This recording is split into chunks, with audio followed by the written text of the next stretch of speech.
Michigan is famous for its lakes, calm waves, peaceful sunsets, and families laughing by the shore in summer. But when night falls, the water turns black like ink. Ripples move though no wind blows. Footsteps echo on empty docks. Sometimes a single ripple forms in the center of the lake, as if someone just slipped under. Some fishermen swear they heard a voice beneath the water whispering, "Help me." Others saw pale faces staring up at them just below the surface, eyes open, mouths frozen, as if waiting for someone to pull them out. Tonight, we sail into the darkest waters. The kind where the moonlight does not reflect, and the dead do not stay below. Hold your breath. We are going under. Hello, dear listener. Welcome to another chilling night with me, far away from comfort, wrapped in the cold whispers of forgotten stories. I hope you are somewhere warm and safe, because tonight we explore the 20 most haunted lakes in Michigan, each with a secret hidden under black water, each holding memories that refuse to sink. These lakes are beautiful by day, but after sundown they change. Water grows still like a held breath. Fog drifts low like spirits walking the shore. If you listen closely, you may hear splashing where no boat floats, or laughter of someone who drowned long ago. Before we begin, tell me in the comments, if you had to spend one night beside a haunted lake, would you sit by a campfire listening to whispers, or sleep inside a boat drifting slowly over deep water? Think carefully. Now let us walk to the shore. Lake Superior stretches wider than the eye can follow, cold and unforgiving even beneath a gentle summer sky. Waves roll like slow breaths, deep and heavy, as though the lake itself remembers every life it has taken.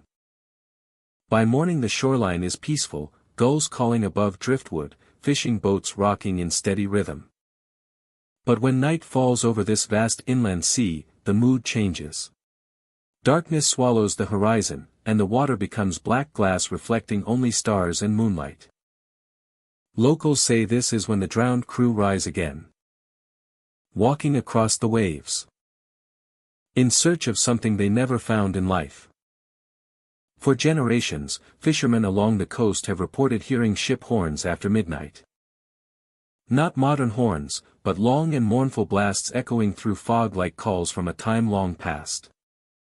The sound spreads wide across the lake, low and trembling, even when no ships are scheduled to sail. Some nights the horn sounds distant, fading like memory.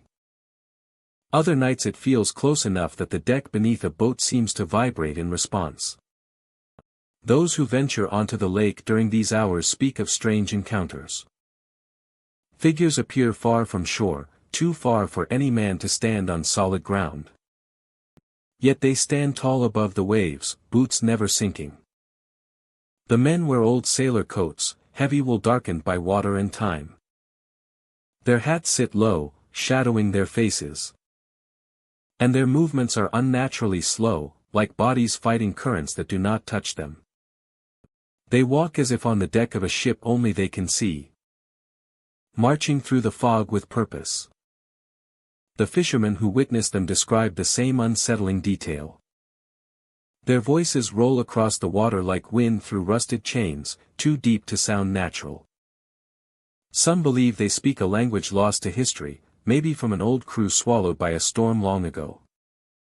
Others think the voices are not words at all, but desperate calls, echoing their final moments beneath the waves. One fisherman remembers his encounter vividly. He had been on the lake longer than planned, the night sky settling over him like ink. His small boat rocked gently, engine quiet. He heard something at first like distant thunder. Then the horn sounded. He stood still, listening as it grew louder, closer, though he saw no lights on the water. Fog rose from the surface, crawling toward his boat until the world around him blurred. Through the gray curtain emerged shapes of men, walking where no man could stand. Their coats flutter, dripping water that never touched the lake. One turned its head toward him slowly, raising an arm as though signaling. The fisherman felt the urge to follow, to steer deeper into the fog. But instinct held him still. He dropped anchor and prayed quietly until dawn. Only when morning light broke across the horizon did the figures fade like mist burned by sun. Stories like his are told in hushed voices near harbor taverns, where old captains sit with coffee instead of beer, staring through windows as if the lake stares back. Many fishermen know someone who vanished chasing those lights. A boat leaves at dusk with crew laughing, planning a night of good catch. By morning the boat drifts back alone, engine idling, lines dragging loose in water. Sometimes nets remain aboard, shredded clean through as though torn by sharp teeth or powerful hands. Other times nets vanish entirely, cords cut with precision. Those boats return without their men. No bodies wash ashore. No mayday call is ever heard. Locals believe the drowned crew are searching for replacements.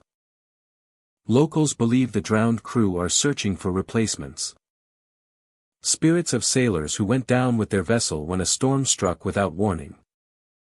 Others think the lake itself holds them, as though unwilling to release souls that fought so hard against its depth. Whatever binds them, the drowned crew appear only when the lake is dark and the wind is unnervingly still. Boaters have reported hearing footsteps across their decks when no one else is aboard. Heavy boots pacing slowly from bow to stern, pausing near the railing as if searching the horizon. When they investigate, the deck lies empty, though wet footprints mark the boards.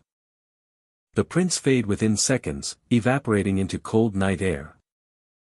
Sometimes the footsteps come with whispers, low and steady, drifting around the boat like voices carried on waves. Some nights lights glow beneath the surface. They move as though carried by divers, but no bubbles rise, no shapes follow. A few fishermen say they saw pale faces beneath the water, eyes open and staring, hair floating like seaweed in the black. They blinked, and the faces were gone. Most who witness these things never return to night waters. A chosen few do. Curiosity pulls them back, or perhaps something deeper. They sit in boats under moonlight, waiting. Listening. Hoping to hear the distant horn, long and hollow. Announcing the drowned crew. Some leave disappointed by silence. Others leave changed forever. One stormy evening, a young man insisted he would fish despite warnings. He believed the tales were only stories meant to keep people cautious. Lightning flickered far out on the water, but he pushed off anyway. Hours passed. His boat drifted back alone. Nets shredded. Gear soaked. No sign of struggle. The only sound was the faint echo of a horn far beyond sight. Even now, fishermen avoid Lake Superior at night unless absolutely necessary. They respect the water. They respect what may still walk across it. The drowned crew, lost between worlds, bound by waves and memory. Lanterns glowing beneath the surface like ghostlight guiding them through endless dark. If you stand on the shore when fog rolls thick and moon hangs pale, you might hear the horn sound across the black water. You might see shapes far from land, coats swaying, boots stepping on invisible decks. If they raise their arms to you, do not call back. Do not answer their cries. The night may welcome you deeper than you intend to go. Lake Michigan stretches wide as a horizon of cold blue steel, its surface shifting between calm shimmer and rolling waves. The lake holds centuries of storms and shipwrecks, stories swallowed beneath deep water. Along the shoreline, piers reach out like fingers toward the open lake, wood bleached pale by sun and winter wind. People visit for sunsets, for summer swims, for quiet moments beside endless water. But not every visitor comes for relaxation. Some come for the legend of the woman in the waves. They say she appears near the pier, pale as moonlight, wearing a soaked wedding dress that clings to her slender frame like a memory that refuses to dry. Her hair hangs dark and heavy with water, dripping steadily onto the planks beneath her bare feet. She never speaks, never smiles. She only raises one cold, white hand and beckons with a single finger for you to come closer. No footsteps accompany her movement. She simply stands near the edge, half shadow, half reflection, as wind stirs her tattered veil. People who see her describe a strange calm at first, as if the world goes quiet to let the moment unfold. The waves soften, gulls fall silent, and the sound of water against wood slows to a heartbeat rhythm. Something in her stillness draws you in, like the lake itself is guiding your steps. But those who take more than a step toward her feel something else entirely. Ice-cold water grips their ankles. Not just a splash of lake wind or stray wave. A grip. Firm, chilling, as if unseen hands reach from below. The cold cuts through skin to bone, freezing breath in the throat. It does not pull downward fast, only tightens like a warning or invitation. Those who linger feel the pressure deepen, urging them closer to the edge where the woman waits, silent beneath the moon. Stories of her vary in detail but remain consistent in essence. A bride lost long ago, swallowed by storm or heartbreak, now bound to the pier as water's eternal memory. Some say she drowned on her wedding night after a ship carrying her groom never returned. Others believe she leapt into the waves herself, overcome by grief when love fell apart. Whatever truth lies beneath the surface, her presence remains as cold as the lake in winter. One evening, a sailor returning late from fishing anchored near the pier. The night was calm, stars bright, waves gentle. A woman, hair plastered against her shoulders, white dress sagging heavy with water. She raised one arm and curled her finger, motioning him closer. Thinking she needed help, he stepped forward. But the moment his boots touched the boards, freezing water wrapped his ankles though the pier was dry. His breath seized. He forced himself backward, stumbling into his boat. She watched without moving. Then faded into the wind like mist. He left that night without casting anchor again. A group of teens once dared each other to walk the pier after hearing the local tale. Summer heat lingered even at dusk, air thick with humidity. They laughed loudly, pushing each other to the end of the walkway. But laughter faded when they saw her. A woman at the edge, dress soaked, veil fluttering like torn silk. One of them stepped closer, unsure whether she was a person in need. The cold hit first. Water clamped around his ankles, shocking and painful. He gasped, reaching for his friends. They pulled him back, stumbling.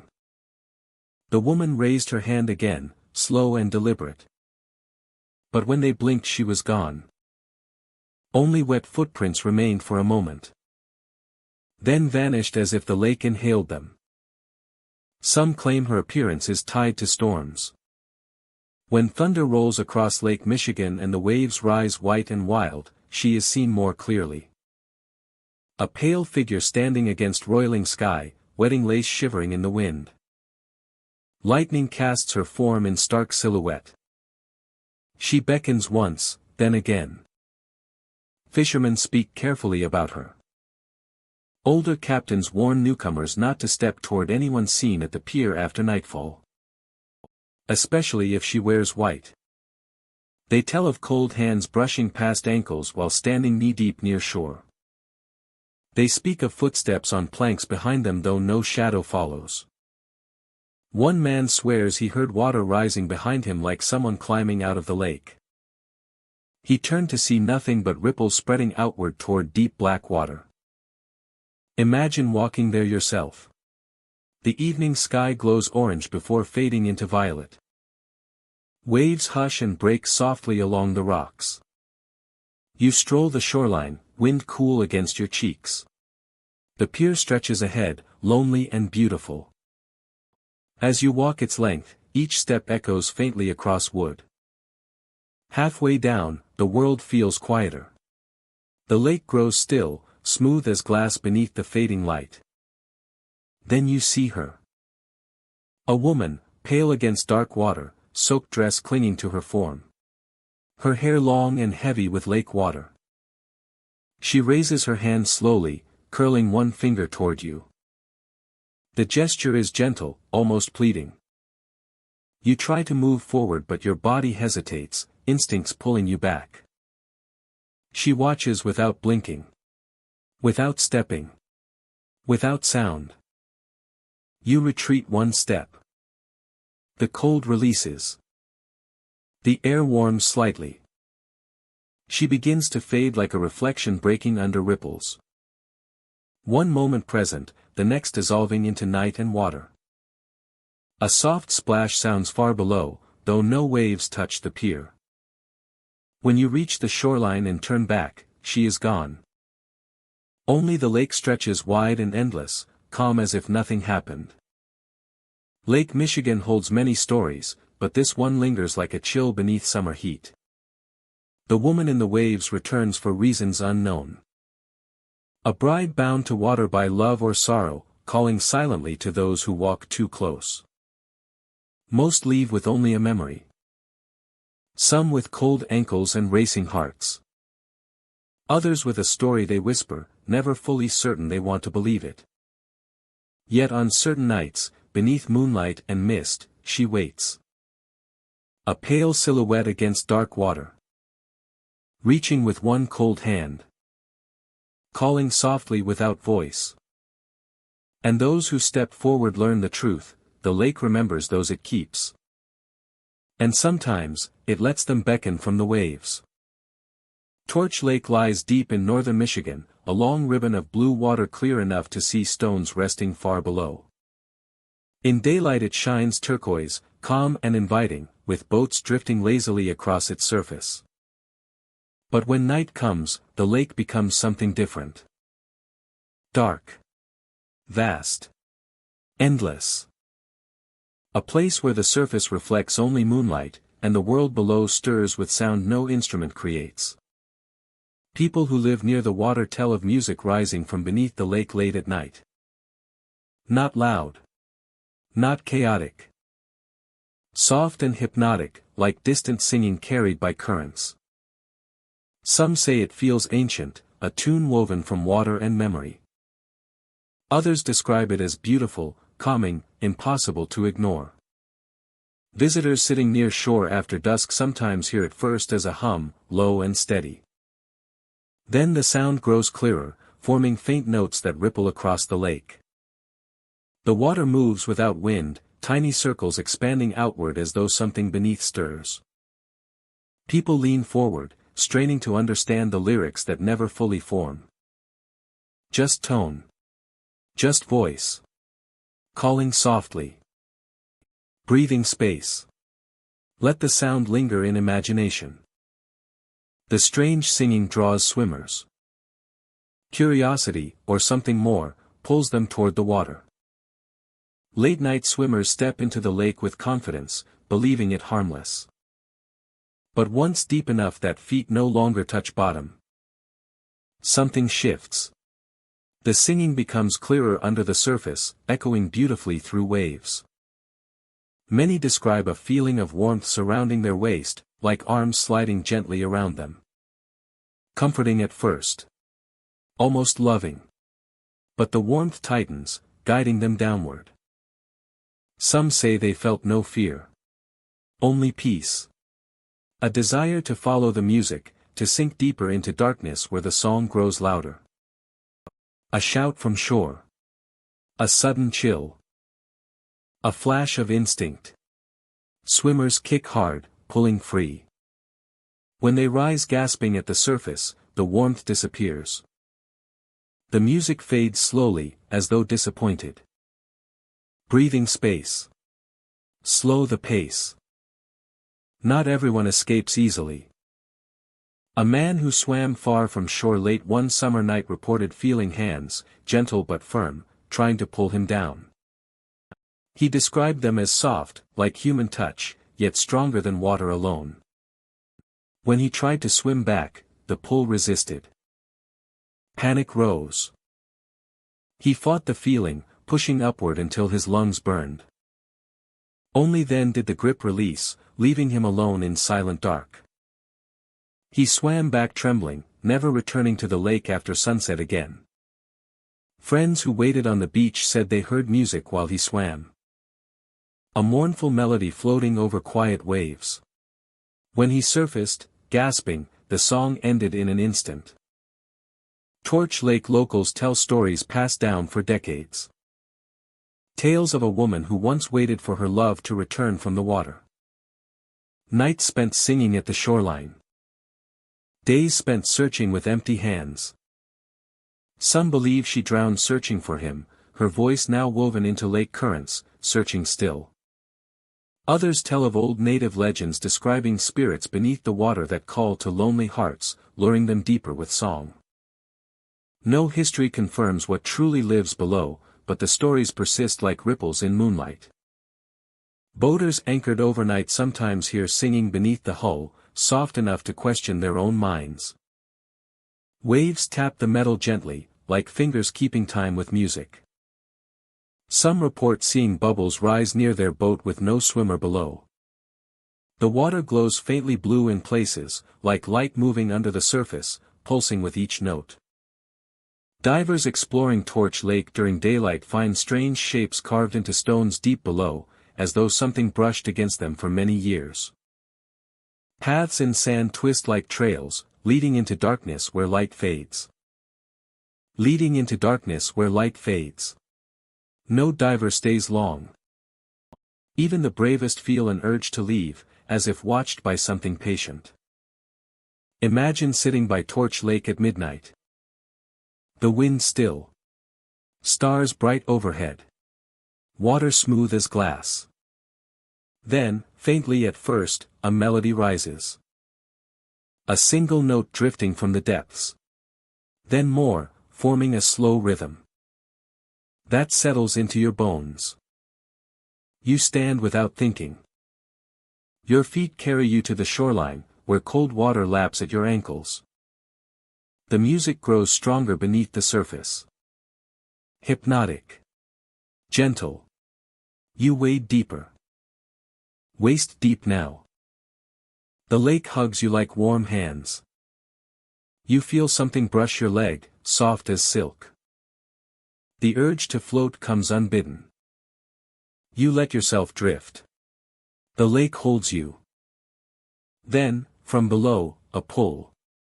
Warm. Slow. Like someone guiding you downward to join the song. You catch your breath. Sense breaks through. You push upward hard. Kick. Kick again. The hands slip away. You break the surface, coughing, heart racing. The song softens, fading into distant hum. You swim back to shore shaking. People who visit Torch Lake in daylight rarely believe the stories. Sun touches the water like diamonds. Boats laugh their way across waves. Kids dive from docks with fearless joy. Light dims to deep blue. The lake becomes wide and mysterious. Holding more than reflection. Story. Voice. Some say the singing only begins when the lake is calm enough to hear your own heartbeat. Others claim it calls to those carrying sorrow, offering comfort that hides danger. A few believe the voice beneath is lonely, pulling swimmers downward not with cruelty, but longing. Whatever truth hides below Torch Lake, the sound remains part of its identity. Those who hear it never forget. Those who feel the pull never swim at night again. If you ever find yourself near Torch Lake after sunset, pause at the water's edge. Listen. Or you may hear music rising from depths that never see daylight. If warmth wraps around you gently, remember the stories. Remember those who followed too far. Step back. Let the lake keep its song.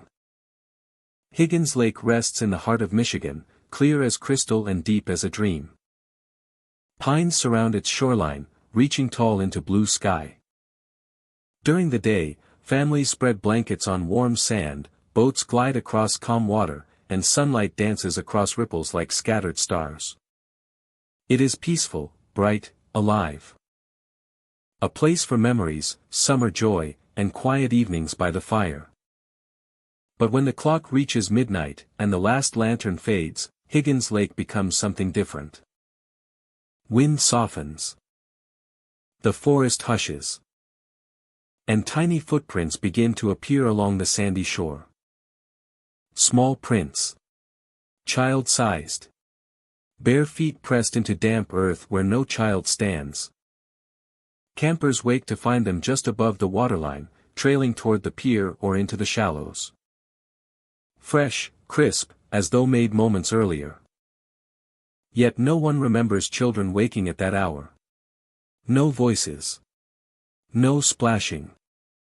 Only footprints, sometimes forming circles, sometimes running side by side as if playing tag in the dark. Locals whisper about the children who play at midnight.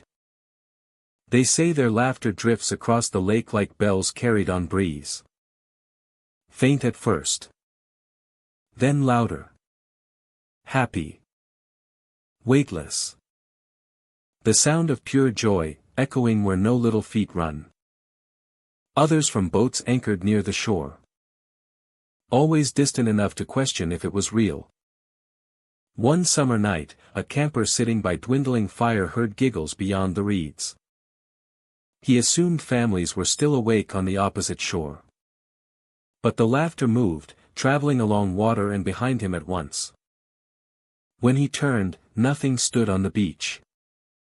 Only moonlit sand and still water. The footprints came later. Tiny steps circling his extinguished fire pit, as though children danced there after he went inside. Stories like his are common around Higgins Lake. Parents packing up for the night sometimes hear splashing near the docks long after campers sleep. They look toward water and see nothing but silver reflections. Yet when morning comes, sand patterns show trails of small feet leading into lake and never returning out. As if someone walked in, but no one walked back. Some believe these children belonged to families long ago, when cottages first dotted the shoreline and nights were lit only by moon and lantern flame. Perhaps they loved the lake so dearly that joy held them here beyond time. They are never described as frightening. Only playful, curious, full of laughter like summer that never ends. But one recorded encounter gives the legend depth. A camper once set up his camera facing the water, hoping to capture time-lapse of sunrise. Midnight came. He dozed lightly by the fire, half awake, half dreaming. Later, when he reviewed the footage, he froze at what he saw. Silhouettes splashed in shallow water. Child-sized figures, dark against moonlit waves. They moved with lightness, as though weightless. Running. Laughing. Throwing handfuls of water that shimmered like silver dust. The camper remembered hearing nothing that night, no shouts, no footsteps, only gentle waves. Yet the footage showed children playing as if the lake was their playground. Toward dawn, the figures paused at the edge of the pier. One by one they faded, dissolving like mist into rising sunlight. Their reflections vanished. The water settled smooth. Only damp footprints remained in the sand. Until the morning sun dried them away. He shared the video with friends, who watched in silence. Some said shadows could play tricks. Light reflections. Insects on lens. Yet none could explain the perfect human shapes, or the way they moved with purpose and joy. Or how they disappeared when sun touched the lake. Others have seen shapes too. A woman walking her dog near midnight noticed figures skipping along the sand. She froze, thinking she found lost children. But when she called out softly, the lake went silent. Then the figures blinked away like candle flames snuffed in wind. Her dog's fur bristled, tail tucked, eyes fixed on the empty shoreline. Another family camping nearby heard a child asking to come play. Not from their tent. From outside, near the water. Soft voice. Gentle. The parents rushed to check, fearing a lost kid. But when they reached the beach, only footprints led down the shore, ending abruptly where waves washed the sand clean. No one claims the children bring harm. They do not touch campers or steal belongings. They come to laugh, to run, to splash, then disappear with dawn. As if night alone belongs to them. Higgins Lake is loved for its clarity. Some say you can see 20 feet down on a still day. The water holds no secrets in daylight. Stones visible. Fish drifting like silver leaves. But past midnight, depth feels endless. The lake seems to hide something just beneath surface. Lights from distant cabins reflect like eyes. Waves lap gently. As though keeping rhythm for unseen feet dancing at the shore. Imagine sitting by your tent near midnight. Fire embers glow faint like stars fallen to earth. The lake stretches calm and dark. Your phone shows the time. A hush falls. Tree branches sway with soft murmur. In the distance you hear it. Laughter. Small. Pure. Happy. Not one child, but many, playing as if summer never ended. You step closer to water. Moonlight paints silver across waves. You see footprints appear, one by one, fresh in wet sand with no one to make them. A giggle races past your ear, close enough to feel breath in the sound. You raise your camera. Nothing shows at first. Then silhouettes form at water's edge. Children running through foam, splashing, tossing handfuls of shimmering spray high into the night. You watch in awe, not fear. Their joy feels contagious, like warmth spreading through cold air. For a moment, you forget they are not living children. You simply watch children at play. Shadows dancing. But when the horizon lightens and birds begin their morning chatter, the silhouettes slow. One looks back, as if recognizing you. Then sunrise breaks. Their forms dissolve like mist rising off the lake. Footprints fade. Laughter ends. You stand alone again, unsure if you dreamed. Many choose to believe the children are memories. Joy that refused to disappear. Moments so full of life that they echo through time. Higgins Lake holds that echo tenderly, letting it surface when the world grows quiet. If you camp there, stay awake one night. Sit by the shore. Listen. You might hear footsteps patter across sand. You might see prints forming just ahead. And if you are patient, you may witness silhouettes splashing through water, carefree and wild. They will vanish at sunrise like wet ghosts turning into air. But for a moment, you will know what it means to see time play. Higgins Lake remains beautiful by day, mysterious by night. Tiny footprints appear where no one walks. Laughter echoes without children. Silhouettes splash joyfully until dawn calls them away. If you ever witness them, remember to watch softly and speak quietly. They are only children after all. Crystal Lake rests in the mountains like a sheet of polished glass, still and perfect, with pine trees reflected so sharply that the world above and below seem identical. On calm mornings, mist hangs just above the surface like a drifting veil, and campers kneel at the shoreline just to watch their reflections ripple across silver-blue water. It looks peaceful. Safe. A place that invites quiet breathing and gentle thought. Yet beneath that beauty lies a story whispered in fear by those who have seen what should never be seen. A reflection that looks back, even when you are not moving. A reflection that smiles when your face remains still. Locals call it the Lake of Doubled Faces. They warn newcomers not to stare too long into the water after dusk. Something about the moonlight, they say, changes the surface. Makes it too clear. Too perfect. Like a mirror that remembers more than it should. People who spend time near the lake often describe the same experience. They kneel to wash their hands or splash water on their face, and at first the reflection behaves as it should. Every movement mirrored, every blink copied. But sometimes, without warning, the reflection lags behind. 1 second delayed. Or it tilts its head while the viewer stands perfectly still. Some believe this is just imagination, light bending strangely, water shifting. Others say it is the first sign that something below has noticed you.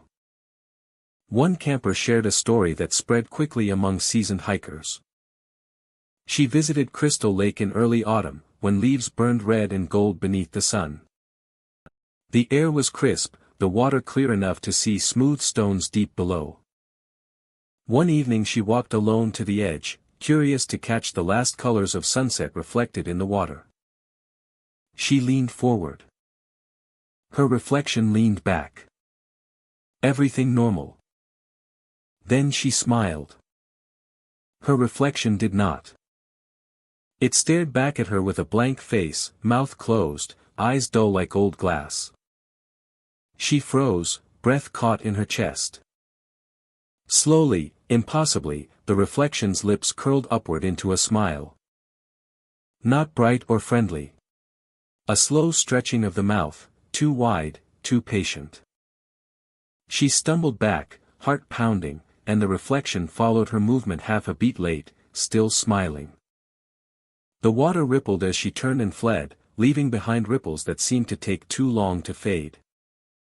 Not everyone sees a smiling version of themselves. Some see something else. A figure standing beside them in the reflection, though no one stands there in reality. At first just a shape, blurred by water. Then clearer. A face beside their own. Pale, distorted as though water had soaked into it for years. Not gore, but wrongness. Features softened, cheeks hollowed, eyes too dark. A grin stretched across the face, fixed and knowing. Those who witness this rarely stay by the lake after sunset again. A group of friends camping nearby once dared each other to look into the water at night. Laughter echoed through the woods, the moon reflected like a silver coin on the surface. One by one they leaned over the shoreline. For a moment nothing unusual happened. Then one friend gasped. His reflection looked back with eyes much darker than his own. The reflection blinked once, slow and heavy, while he had not blinked at all. Panic rose quickly. They all stepped back. Except for one boy who leaned a little closer, needing to be sure. He saw a figure beside him in the water where no one stood. A face that resembled his own but waterlogged, softened, and smiling with calm intent. He stumbled and fell backward, hand plunging into the lake to catch himself. The water felt icy, far colder than it should in summer. His friends dragged him away, and when they looked again, the reflection was only water and moonlight. But he swore even after they left that he felt something brush his ankle beneath the surface, as though fingers trailed up from below. Stories continue late into the night around campfires. Some believe the lake holds memories of those who drowned long ago. They say the reflections are echoes of trapped souls, searching for someone to replace them. Others think the lake is a doorway, thin between worlds, and reflections slip through when the water is stillest. A few old fishermen claim that long ago a storm overturned a boat near the center of the lake. The men aboard vanished without a trace. Their bodies never recovered. Since then, reflections sometimes appear wrong, as if someone beneath the surface imitates the living. More unsettling reports speak of voices. Soft and distant. When someone stares too long into the water, they hear their name whispered like wine through reeds. The sound comes from below, muffled, like someone calling through water. A gentle invitation or a plea. No one who hears it stays near the shoreline alone. They gather around firelight instead, speaking quietly as if the lake might be listening. Even in daylight, Crystal Lake carries a strange stillness. The reflections are too sharp, like perfect mirrors instead of moving water. Children skipping stones notice that their reflections hesitate before throwing theirs. Hikers filling water bottles sometimes catch a glimpse of faces behind them that vanish when they look directly over their shoulder. Just shadows of memory. Or something more. The lake itself remains breathtaking. At sunrise the mist glows pink and gold. The air smells of pine, wet earth, and autumn leaves. Deer often wander close to drink, calm and unafraid. Boats glide across without trouble. Many visitors experience nothing unusual and leave with photographs of perfect glass water. But those who see the reflections behave strangely never forget it. They carry the memory like a weight, heavy and cold. If you ever find yourself at Crystal Lake, approach with respect. Watch the water gently. Notice how it mirrors the world above. Lean close if curiosity draws you. But if it smiles though your lips remain still, do not linger. And if you see a face beside your own, grinning with patient hunger, leave the shoreline. Because some reflections are not yours. And some things below the surface smile first. Hamlin Lake sits quiet against the Michigan wilderness, wide and silver beneath sunrise. Dark and endless under moonlight. Pines line the shore like silent watchmen, and at night the water becomes a mirror for the sky, broken only by the ripple of fish or the distant call of loons. Families camp along the edge during warm months, casting lines for panfish and walleye, paddling at dusk when the lake glows gold. But long after the campfires fade into embers, when only starlight touches the surface, something moves across Hamlin Lake that no one can fully explain. A canoe glides through the water with no paddler. Locals call it the Phantom Canoe, a long narrow vessel that appears after midnight. Cutting through glassy water as if guided by an unseen hand. At its bow hangs a lantern, swaying gently, casting pale flickers across the waves. The light burns steady, never bright, amber like a fading candle. Sometimes it drifts close to shore, other times across the deepest stretch far from land. No oar strokes break the silence, no silhouette sits inside. The canoe moves like a memory set loose under the stars. Those who watch from shore often stand frozen, unsure whether to call out. The canoe drifts smoothly, neither fast nor slow, as if unbound by wind or current. Some say they feel drawn to follow, curiosity tugging like tide on their thoughts. Yet locals warn against it. For those who chase the phantom canoe find that fog rises around them, thick and white, swallowing sound and sense of direction. It holds them on the water until morning light, no matter how hard they paddle back. One summer night a fisherman stayed out later than usual. The moon was bright, water calm, perfect for a final cast before heading in. As he reeled in his line, he noticed a lantern glow drifting across the lake. At first he assumed another late fisherman, until he realized no figure sat inside the canoe. It moved silently, cutting through water with unnatural smoothness. He followed at a distance, curious and cautious. The canoe glided toward the center of the lake, lantern swinging with each gentle shift. He hesitated, knowing the stories, but curiosity won for a moment. He pointed his bow toward it. Fog began to rise. First a thin sheet across the water, then a heavy curtain that swallowed the moon. Within minutes he could no longer see the shoreline. The phantom canoe vanished, its lantern dimmed into the white cloud. His boat drifted, lost in stillness so thick he could not hear his own paddles cutting water. Hours stretched long, time slowing like heartbeat in dream. When dawn finally burned through the fog, he found himself near the opposite shore, far from where he began. The canoe was gone, leaving only ripples fading into soft morning calm. Others share similar tales. A group of campers spotted the phantom canoe at the edge of Bronze Bay. They watched from their fire ring, flames casting orange glow across sand. The canoe passed quietly as if gliding just above the water. No sound. No paddler. Only the lantern moving with hypnotic rhythm. One camper, young and fearless, pushed off in a kayak despite warnings. He paddled fast, but the canoe remained always a little ahead, unreachable. Fog rolled thick around him and muffled the shouts of friends. By dawn they found him drifting near reeds, exhausted, claiming he heard soft creaking sounds as if unseen wood rubbed against unseen oars. Some believe the canoe belongs to a long-lost paddler who vanished during a storm years ago. A man who set out to cross the lake as weather worsened and never returned. Search crews found his gear but no sign of him or his boat. The story traveled through generations, embroidered by campfire retellings. People imagine him still searching for shore beneath moonlit waves, lantern burning to guide his return. Others think the phantom canoe is older than any recorded memory, tied to the land itself, drifting each night to mark some forgotten passageway on water. Certain old-timers claim if you stay silent and watch without following, the canoe may drift closer.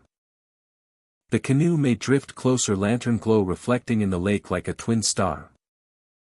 Lantern glow reflecting in the lake like a twin star, not solid, not clear, but a suggestion of a figurehead, bowed hands resting where oars would be.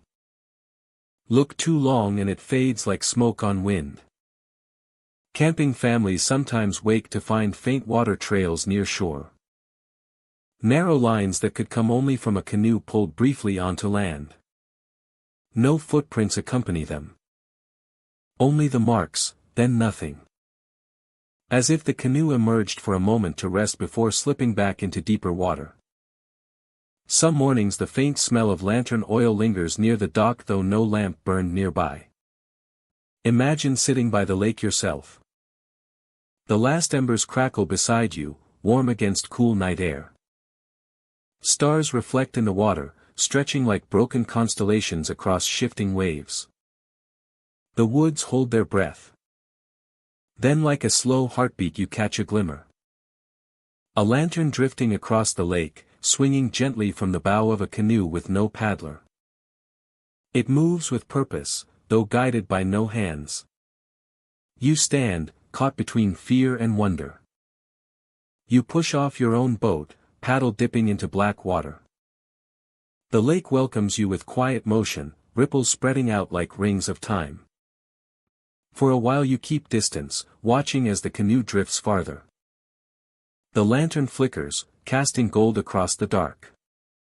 A breeze chills the back of your neck. Fog rises without warning. Thick, white, endless.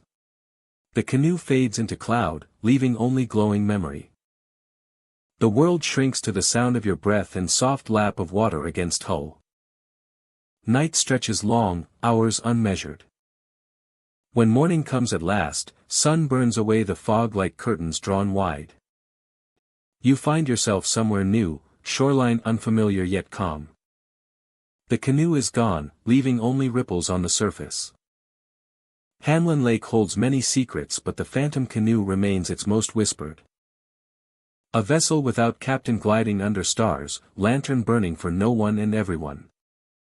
A reminder that some journeys never end, that some stories drift forever on the water. Those who follow learn patience. Those who wait learn wonder. And on a still night, if you listen carefully, you might hear the soft creak of wood and see a lantern drifting across the lake, searching for something only the darkness knows. Black Lake sits tucked between thick forests and quiet hills, its water dark even on bright summer days. Sunlight touches other lakes, turns them blue or green, but here the surface absorbs light like ink. Locals say the lake earned its name not from legend, but from depth itself, a deep basin where light disappears and sound seems swallowed whole. By afternoon the place looks peaceful. Canoes drift. Dragonflies hover. But when moonlight climbs high and silver touches the water at just the right angle, something beneath awakens. Watchers speak of glowing eyes beneath the surface. Red. Patient. Not flashing or darting like fish, but steady and aware. They hover just below the surface, unmoving, as if something ancient watches from below. One moment the lake is empty. The next, faint orbs gleam silently beneath ripples. Brighter with every passing moment. People who live near Black Lake grow cautious on nights when the moon is full. They say that is when the eyes appear most clearly. The water looks smooth, like glass stretched tight. No wind. No splashes. Only a reflection of stars. Then, deep below, two sparks glow red, rising like embers through darkness. They hover for minutes, sometimes hours, as though waiting for someone to approach the shoreline. Breathing space. Let the image settle. Campers pitch tents near the lake for thrill or curiosity. They sit by firelight, roasting marshmallows, telling stories. But when chatter fades and night grows still, attention drifts to the water. A ripple. A shimmer. Someone swears they saw something move under the surface. They hold lanterns toward the lake, and faint red points stare back. A pair of eyes, just beneath, unblinking. Some say they see more than one pair, scattered across the lake like stars drowned underwater. The legend here speaks softly. Some say the eyes belong to an ancient creature older than settlement, older than the pines that line the shore. Others claim it is a guardian spirit, watching over the lake, testing those who dare enter its depths. No one has seen the full shape. Only the eyes. Only the presence. Swimmers who venture into Black Lake at night return changed or not at all. A group of teenagers once dared each other to drift into the water beneath the full moon. They swam out laughing until they reached deeper water where the bottom disappeared. There, they felt something beneath them. No touch. No pull. Only awareness, like being observed by something vast. The lake beneath turned colder, darker. They paddled back quickly. When they reached shore, they looked behind them. And saw two red eyes about where they had been moments before. Just under the surface, rising slow as if following. Breathing space. Slow though. Another story comes from an experienced fisherman who visited the lake often. One night he stayed late, hoping moonlight would bring fish to surface. He heard bubbles near his boat. Soft plunks. He leaned over with flashlight. At first, only darkness stared back. Then a glow appeared. Two circles, red and deep, like coals beneath ash. They rose slowly until they hovered just below reflection of the moon. He froze. The eyes never blinked. Never moved. He said he felt thought behind them. Ancient thought. Calm, slow, unfathomable. He rowed back gently, afraid to make sudden noise. The eyes remained. Until he reached the dock, then sank without splash. Fading like embers in cold water. Breathing space. Some believe the eyes belong to the lake itself, a presence born from stillness and depth. Others whisper tales of old miners who worked near the lake long ago, digging deep and waking something inside the earth. After their disappearance, the lake swelled, darkening as if swallowing what remained. Since then, no one has dared dig beneath Black Lake soil. Scientists studied the lake years ago, lowering instruments to the bottom. Their equipment malfunctioned near deepest point. Sensors read sudden temperature drops and strange currents beneath calm surface. One diver described feeling watched from the moment he submerged. Pressure weighed on him though depth was shallow near shore. He never returned for deeper exploration. Breathing space. Let mystery breathe. Imagine standing at the shoreline late at night. The world is quiet. Trees loom tall, silhouettes against sky. Water lies still as polished obsidian. You breathe deeply, expecting to hear frogs or insects, but air remains eerily silent. Then you see it. A faint glow beneath the surface. One spot. Then two. Red as embers. Slow as waking eyes. The eyes rise toward the surface. Inch by inch. Almost imperceptible. You cannot look away. Something about them feels hypnotic. Ancient patience radiates from that stillness. As though time means little beneath this water. You step back instinctively. Every part of you wants to leave. But curiosity holds you a moment longer. The moment stretches. Then, like a breath returned to the world, the eyes sink quietly, leaving only reflected moon behind. Breathing space. Locals warn newcomers to avoid night swims. They speak of people pulled under not by force, but by curiosity stronger than caution. The lake calls softly to those who stare too long. They say once someone follows the glow, the eyes rise closer, like beckoning. If a swimmer reaches them, no one knows what happens next. Only that they do not return and no splash is ever heard. Visitors sometimes report dreams after camping near Black Lake. Dreams of drifting in dark water, weightless, surrounded by glowing eyes. Not one pair. Many. Watching from depths unseen. They wake covered in sweat, heart pounding to the rhythm of unseen waves. Even daylight explorers sense something below. Fish behave oddly near the center of the lake, avoiding deepest point. Birds refuse to land on water there. The lake feels awake, breathing beneath the calm surface. Breathing space as story approaches final tone. Black Lake remains a place of beauty by day.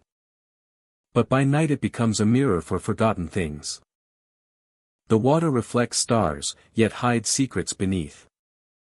For those who visit, silence speaks louder than wind. The eyes beneath rise only under moonlight, patient, steady, ancient. A reminder that some waters hold more than reflections. If you ever approach the lake on a clear night, stand still and look closely. You may see nothing. Or you may see red orbs glowing under black water, rising like slow breath. If they appear, do not step into the lake. Do not lean too close. Watch from shore. Respect what watches back. For beneath Black Lake, something waits. Not sleeping, only watching. Eyes glowing like embers in a world without end. Lake Erie touches Michigan with wide stretches of beach, dark waves rolling toward shore in steady rhythm. In summer, families gather there to swim and launch boats, seagulls sweep across open sky, and sunsets burn orange across endless water. The lake feels alive, powerful yet peaceful. But when night comes, a different silence settles over the shoreline. One filled not with waves and laughter, but with whispers of those who entered its depths and never returned. They are known as the Lost Divers. Years ago, a group of experienced divers entered Lake Erie searching for old wrecks rumored to rest on the lake bed. The Great Lakes hold more shipwrecks than nearly anywhere else in the world. Wooden hulls. Rusted steel. Cargo long forgotten. Some divers treat the search like treasure hunting, others like a connection to history. But the water is cold, visibility unpredictable, and currents stronger than they first appear. The group dove early morning, sunlight barely reaching horizon. They slipped beneath the waves one by one, disappearing into deep green. Hours passed, and only two surfaced. Search teams combed the area for days, scanning sonar across miles of lake. They found no bodies, no gear, no trace. As if the lake swallowed them whole. Their families held hope at first. Lakes give back what they take, eventually. Storms churn. Waves shift. But weeks passed. Months. Years. The divers never returned. Locals still speak of them quietly. Not with fear, but with respect. The lake is vast, deeper than it looks from shore. Beneath its calm skin lie wrecks, cold currents, and pockets of darkness where time seems to stop. Some say the divers became part of that deep, joining countless others lost under the waves. And yet, on certain nights, their presence is felt.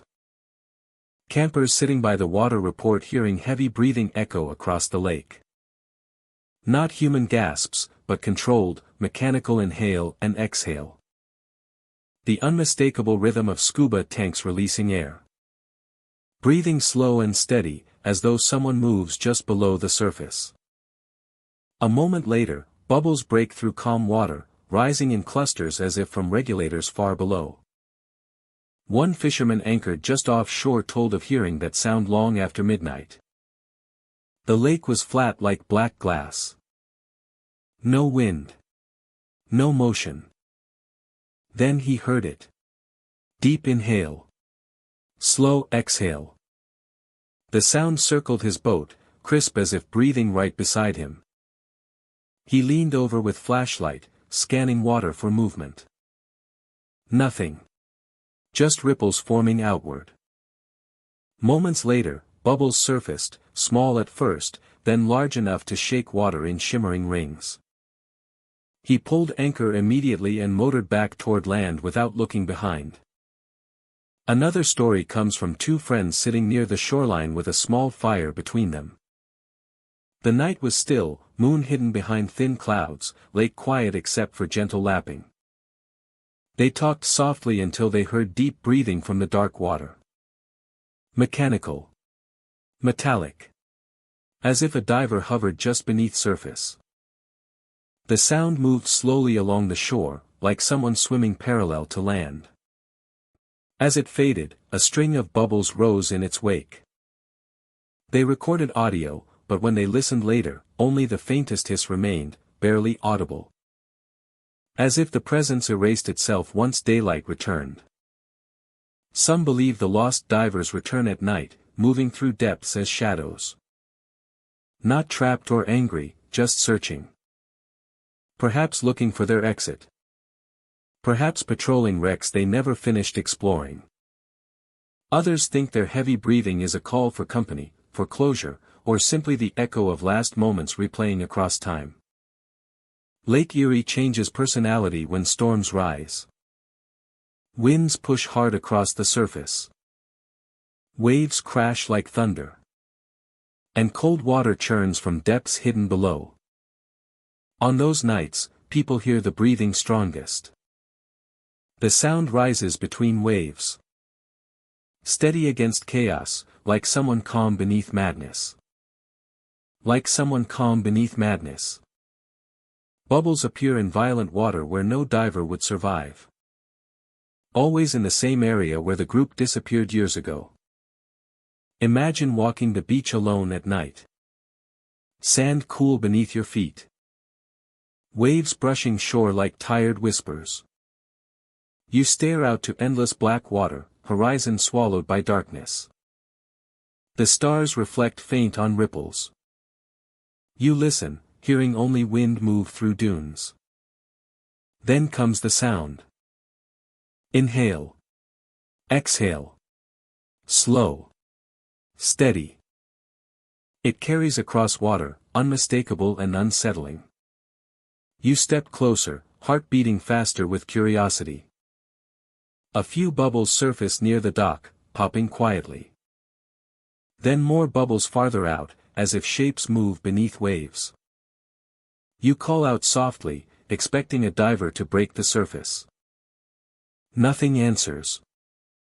The breathing continues, closer now. You feel the hairs rise on your neck. Lake Erie looks still. But something unseen swims below.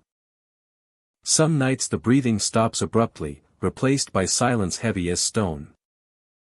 Moments after, cold mist drifts inland from water like something exhaling one final breath. The sensation fades with dawn, leaving lake peaceful and bright once more. Boaters claim sonar picks up shapes that move like human forms 10 or 20 feet below. They follow for seconds, then vanish. Divers who enter the lake today describe strange cold pockets where temperature drops instantly, like stepping through unseen doorway. Some feel watched while descending, as if someone else drifts just beyond vision. They surface quickly, shaken but unharmed. It is never violent. Never harmful. Only presence. Heavy breathing. Rising bubbles. A reminder of those who never returned. History holds many stories of disappearances in the Great Lakes. Ships sinking with no distress call. Fishermen lost to sudden waves. But the divers at Erie leave one of the most curious echoes.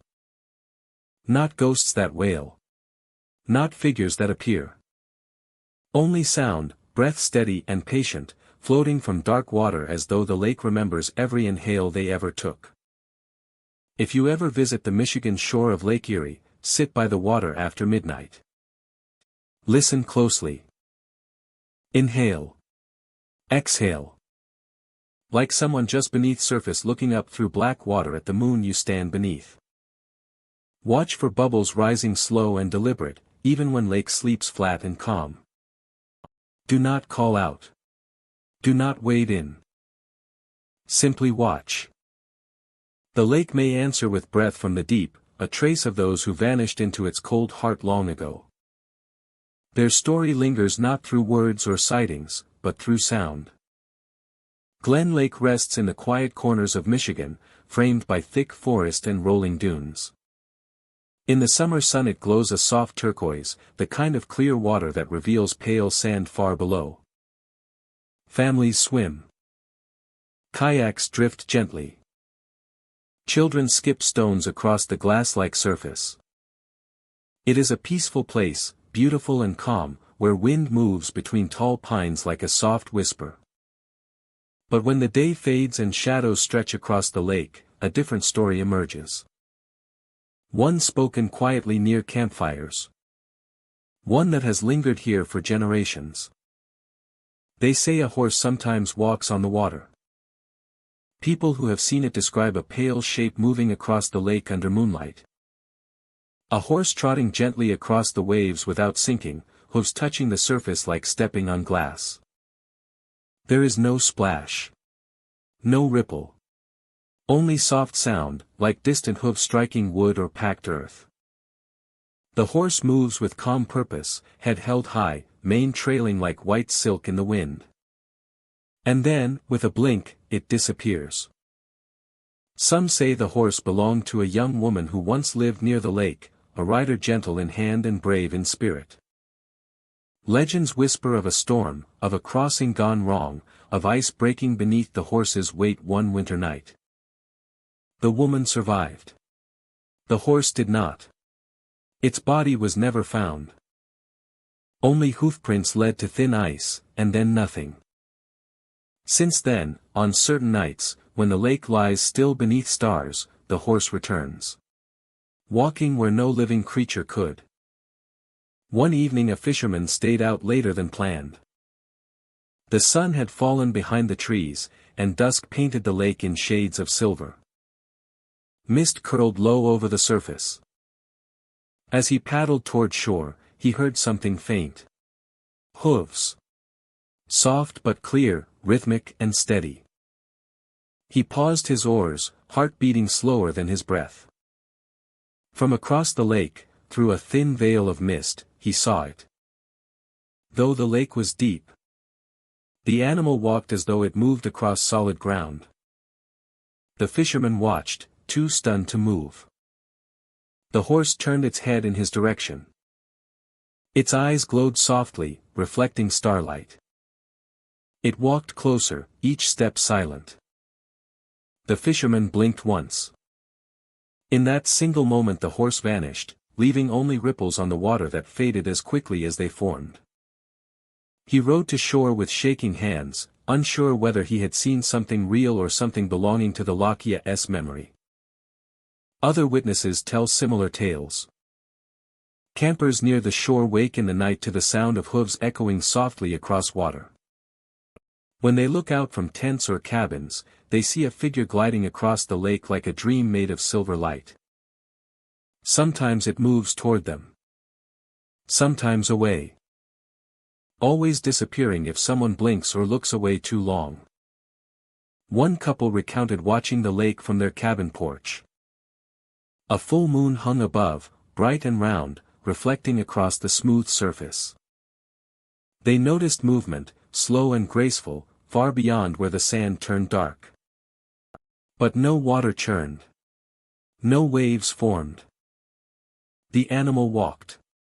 For hooves touching water without sinking. As it approached, they could make out its shape clearly. A horse, ghostly pale, mane flowing like mist. It came closer still, its reflection trailing perfectly below. Then one of them blinked. In that tiny moment the horse was gone. No sound remained. The lake returned to perfect stillness, the only evidence being the pounding of their own hearts. Skeptics say it is just imagination. Light, mist, and moon creating illusions. But those who have seen it swear the horse was real. Too detailed to be reflection. Too silent to be natural. Some believe it searches for the rider it lost long ago, hoping she might appear on shore to call it home. Others think the horse wanders endlessly across nights, reliving its last moments before it fell beneath the ice.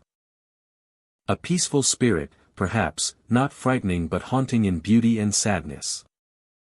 Yet there are stranger details in the stories. A few claim the horse leaves hoofprints in wet sand near dawn, prints that lead only toward the lake and never back.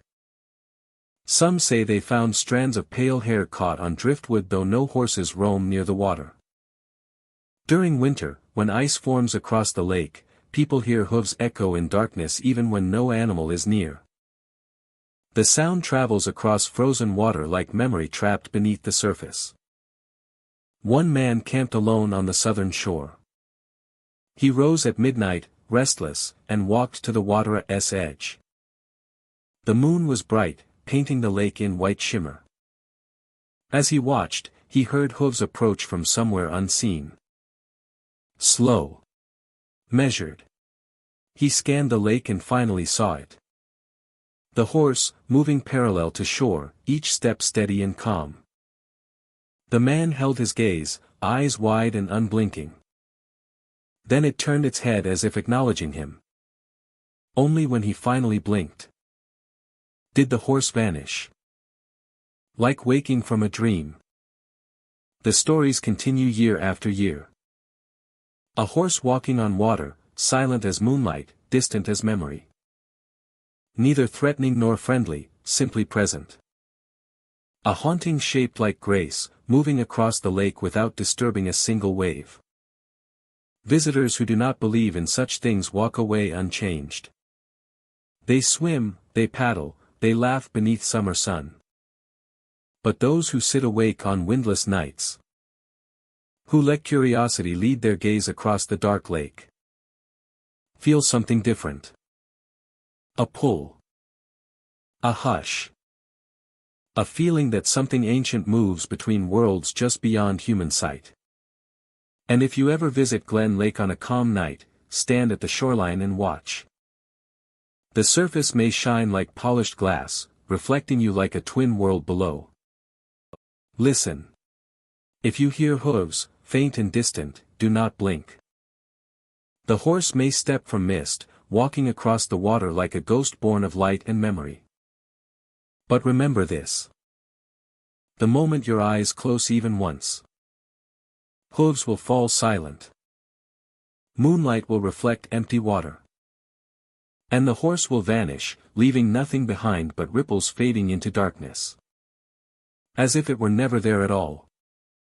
Lake Huron stretches across the horizon like a sheet of cold blue steel, vast enough to swallow storms, ships, and stories with equal ease. Waves roll in with a deep rhythm, steady and patient, crashing against rocky shores and wooden piers that extend into the water like broken fingers. Sailboats glide across the surface by day, white sails bright beneath wide sky. But after sunset, when the wind grows quiet and the lake darkens into a pool of midnight glass, shadows gather near the docks. Locals speak of one in particular. A tall figure who stands alone at the water's edge, silent until he is not. They call him the Shadow Sailor. He appears when night hangs low, when fog drifts across the shoreline and lantern lights flicker along the pier. A tall silhouette, broad at the shoulders, posture straight like a man waiting for something that never comes. No face can be seen, only the dark outline against shifting moonlight and the sound of gentle waves beneath the dock. Those who encounter him describe a chilling stillness, as if time itself pauses around his presence. For long moments he simply stands, looking out toward the endless blue, as if searching for a boat he once knew. Then he whispers, "Where is my boat?" His voice barely a breath. Soft enough to doubt, yet clear enough to remember forever. And the moment the words fade, so does he. Not slowly like mist, but instantly, like a candle snuffed out. In his place remain only wet boot prints, large and heavy, leading across the dock toward sand. They trail for a short distance before stopping abruptly. No prints return to the water, no path continues into town. Just a sudden end, as though he walked into thin air. Stories of the Shadow Sailor. Weave through Lake Huron's coastal towns. Told around campfires and in marina bars long past closing. Some believe he is the ghost of a captain lost in a storm generations ago. His vessel swallowed by the lake with no survivors. Others say he never died, but searches still, trapped between water and world. A man forever waiting for a boat that cannot return. One evening a caretaker of the dock stayed late to secure ropes before an approaching storm. Clouds gathered thick and dark above, lightning flickering through distant sky. He worked alone, boots echoing along wet planks, wind tugging at his jacket. As he looped one final line, he felt someone behind him. Not footsteps, just the heavy sense of another presence standing close. He turned. At the end of the dock stood a tall shadow, still as wood posts, facing the water. No sound, no movement but the ripple of lake beneath. He stepped forward cautiously. Before he reached halfway down the pier, the figure spoke in a voice like wind through rope. "Where is my boat?" The caretaker froze, breath caught in his throat. When he blinked, the figure was gone. Only wet footprints remained, fresh on the boards though no rain had yet fallen. A tourist couple experienced a stranger variation during a fog-drifted night walk along the shoreline. The lake that day had been calm, a mirror under gentle sun. But by evening clouds smothered the sky, and fog rolled over water like pale smoke. As they walked the beach, hand in hand, they saw a silhouette at the dock's end. A man alone, shoulders lifted with tension. Curious, they approached quietly.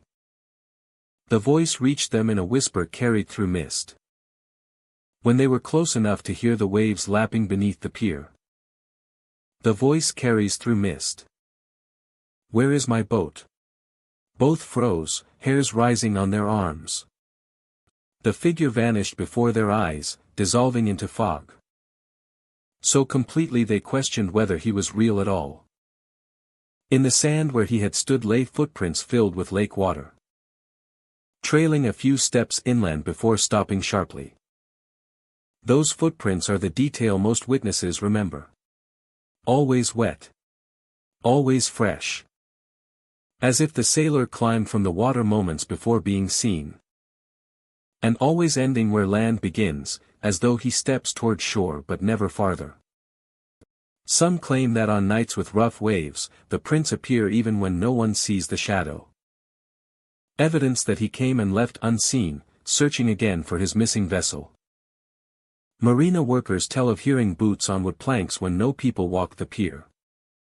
Heavy steps, methodical, pacing slowly from water's edge to shoreline and back again. They hear rope creak without wind, metal rings rattle like a docked boat shifting though no lines are tied. Some report lanterns swaying with no breeze, lights flickering though wiring remains untouched. Imagine standing there yourself. The sky dark, moon hidden behind drifting cloud. The water calm but deep, breathing softly against the dock. You walk along worn planks, each step a soft drumbeat beneath your feet. Halfway out, the world grows so quiet you notice your own breath. Then you see him. A tall shadow near the edge, back facing you, shape outlined by faint reflection on water. You pause. Something pulls your attention to him, curiosity mixing with unease. You take one careful step forward. The boards creak under slight pressure. He whispers. "Where is my boat?" The sound chills the air around you. You step back instinctively. In that blink he is gone. Vanished as if swallowed by the lake itself. You approach the spot he stood. Heart quick, pulse loud as waves hitting rock.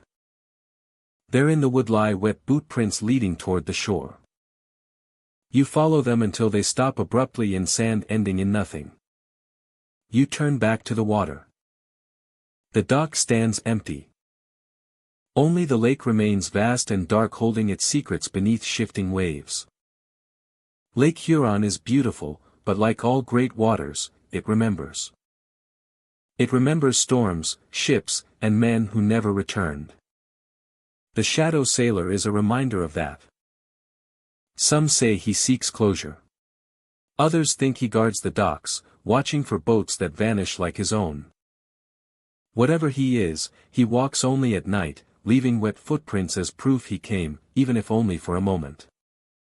And if you ever hear a whisper on the pier asking for a boat, step back. 4. Lake Huron keeps its mysteries close, and the sailor still waits among the waves of Lake Huron. Keeps its mysteries close, and the sailor still waits among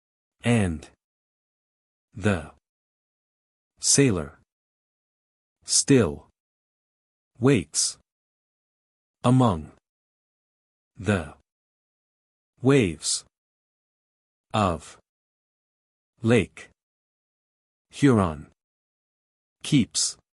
Keeps its mysteries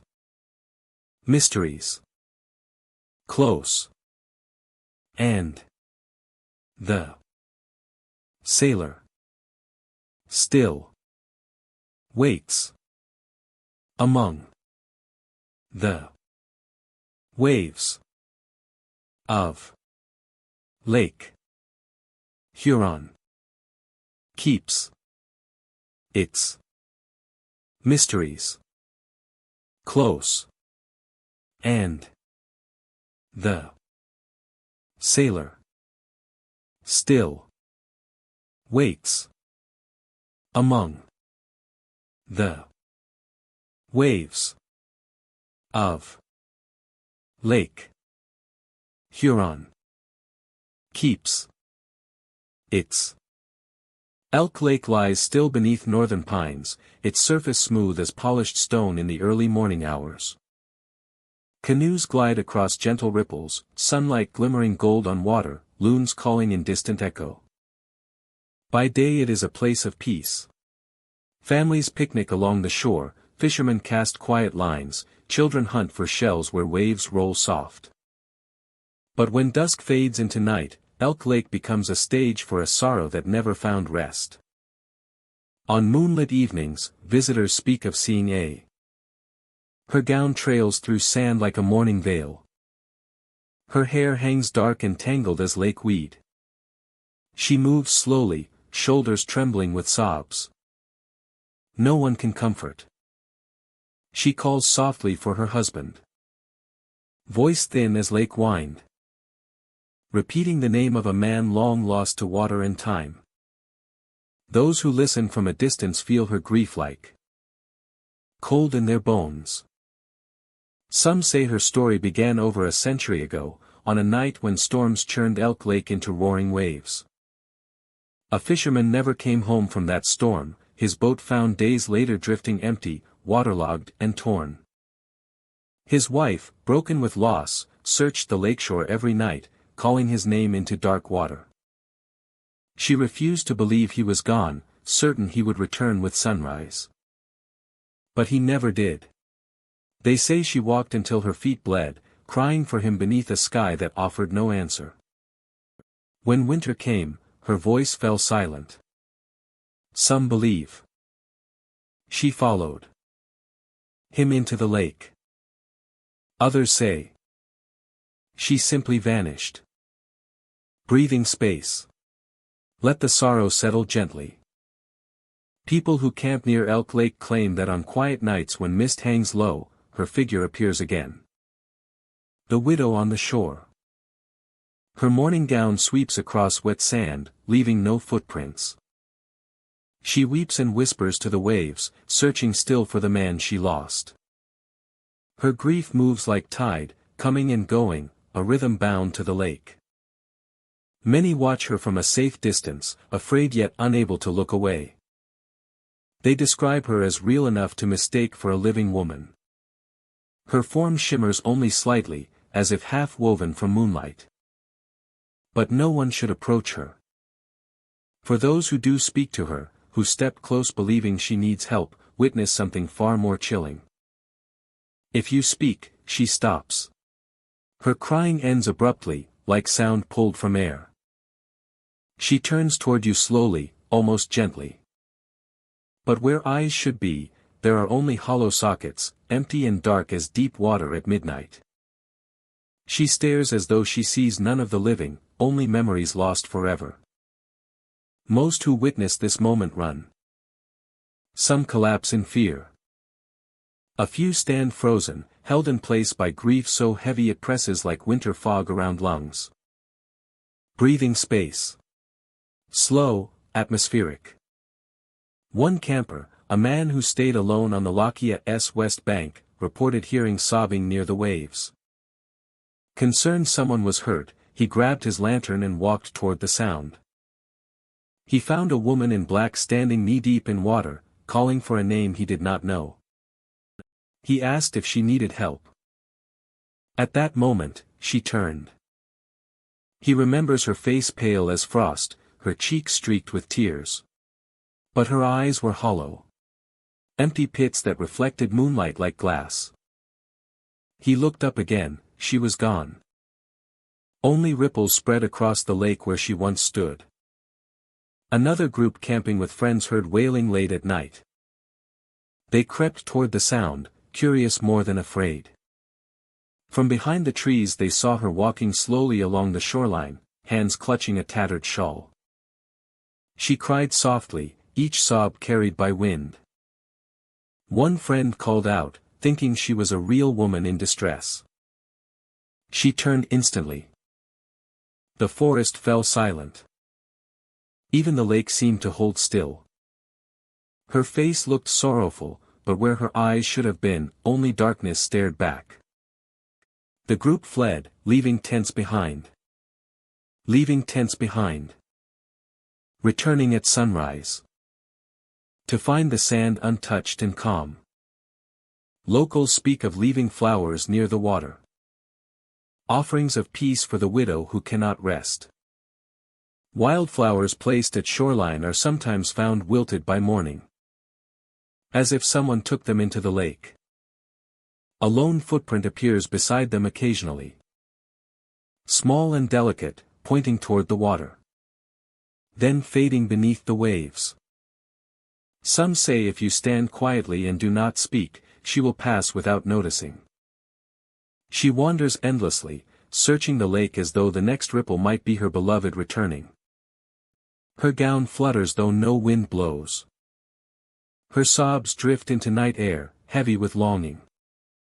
On foggy mornings, fishermen claim to see her silhouette far down the shore, vanishing as sunlight rises. They hear the faint echo of her grief beneath calls of loons, like a memory trapped between worlds. Breathing space. Ease deeper into narrative. Imagine walking along Elk Lake at twilight. The sky fades from orange to deep blue. Pines shiver in gentle breeze. Water glows silver beneath moonlight. You hear something faint. A cry. Soft. Heartbroken. You follow the sound to shoreline. There she stands, a woman in flowing black, shoulders bowed, lips quivering with sorrow. You freeze. Your heart beats against ribs like wings. She does not see you. She stares into water, whispering a name you cannot hear. You step closer, thinking to comfort. The sand cold beneath your feet. You breathe in to speak. Her head lifts. She turns slowly. Hollow sockets meet your eyes like depths with no surface. You cannot move. The lake seems to hush, waiting. Then she fades, dissolving into mist like morning frost. Only water remains, lapping softly at your shoes. Breathing space. Elk Lake remains a place of beauty, where sunlight dances across clear shallows and laughter fills summer afternoons.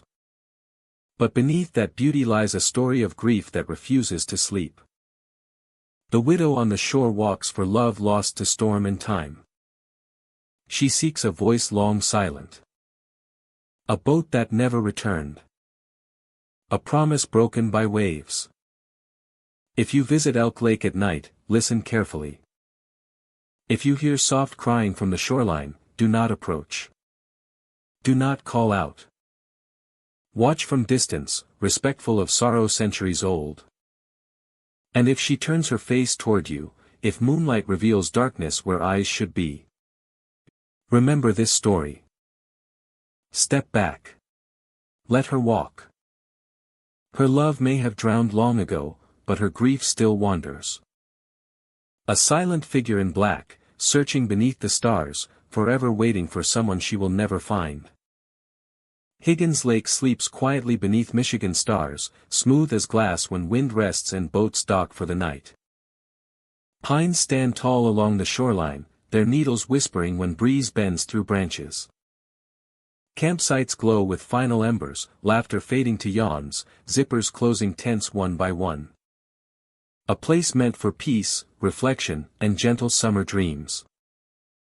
But when the hour grows late, long after midnight settles, some campers wake to a strange sound outside the thin walls of their tents.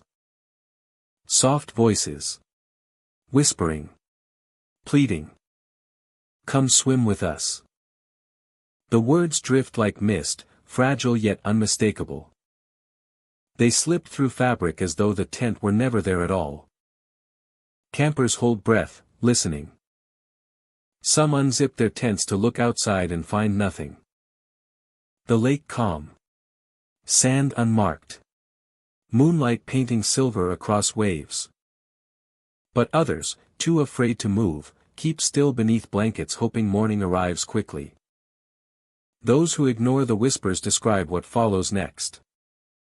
Cold droplets of water fall on their faces. Not rain. Not condensation. The tent remains sealed tight. Yet drops hit skin like fresh lake water. One on forehead.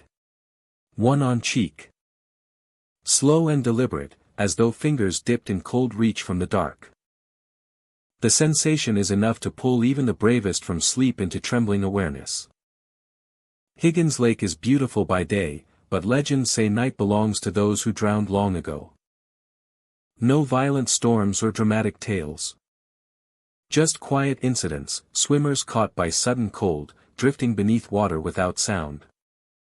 The lake took them gently, and some believe their voices return with the moon, searching for company in currents below. Campers tell of waking to the sound of giggles near the shoreline. Splashing faint and playful, though the lake appears undisturbed when checked. Then come the whispers. Come swim with us. Soft and childlike. Not malicious, only inviting, as though longing for friends to join in midnight games. One family shared a story from a warm July evening. They slept near the tree line, waves barely audible from their tent. Around 2 a.m, the mother awoke to quiet murmurs outside. At first she thought visitors arrived late, but the voices were too soft, too close. Come swim with us. She nudged her husband gently.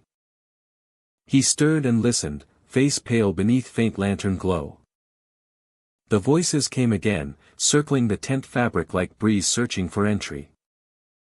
They remained still, clutching blankets. Then a cold drop hit the Mothra's forehead. Another on her temple. She touched the spot. Water. Ice cold. Yet the ceiling of the tent remained dry. They left at sunrise, grateful for daylight. Another camper, a young man on a solo trip, reported hearing whispers for several nights in a row. Each night stronger than last. On the third night he decided to investigate. When the voices began, he unzipped his tent slowly, holding flashlight steady. The lake shimmered under stars. A thin veil of fog clung low to water. He heard laughter, faint and rhythmic, like children skipping stones. He walked toward the shore, heart fast, uncertain if dream or waking vision. At the edge of sand he saw ripples forming outward, small circles like footsteps dancing through shallow water. But no figures stood there. Only footprints leading into the lake, tiny and bare, filling slowly with water until gone. He backed away, returning to tent. Later, lying awake, he felt cold droplets fall on his cheeks. 5 in total, spaced like counting. Some think the spirits of lost swimmers are children, forever playing in moonlit waves. Others claim the voices sound older, weary, as though warning rather than inviting. Yet the words always sound the same. Soft.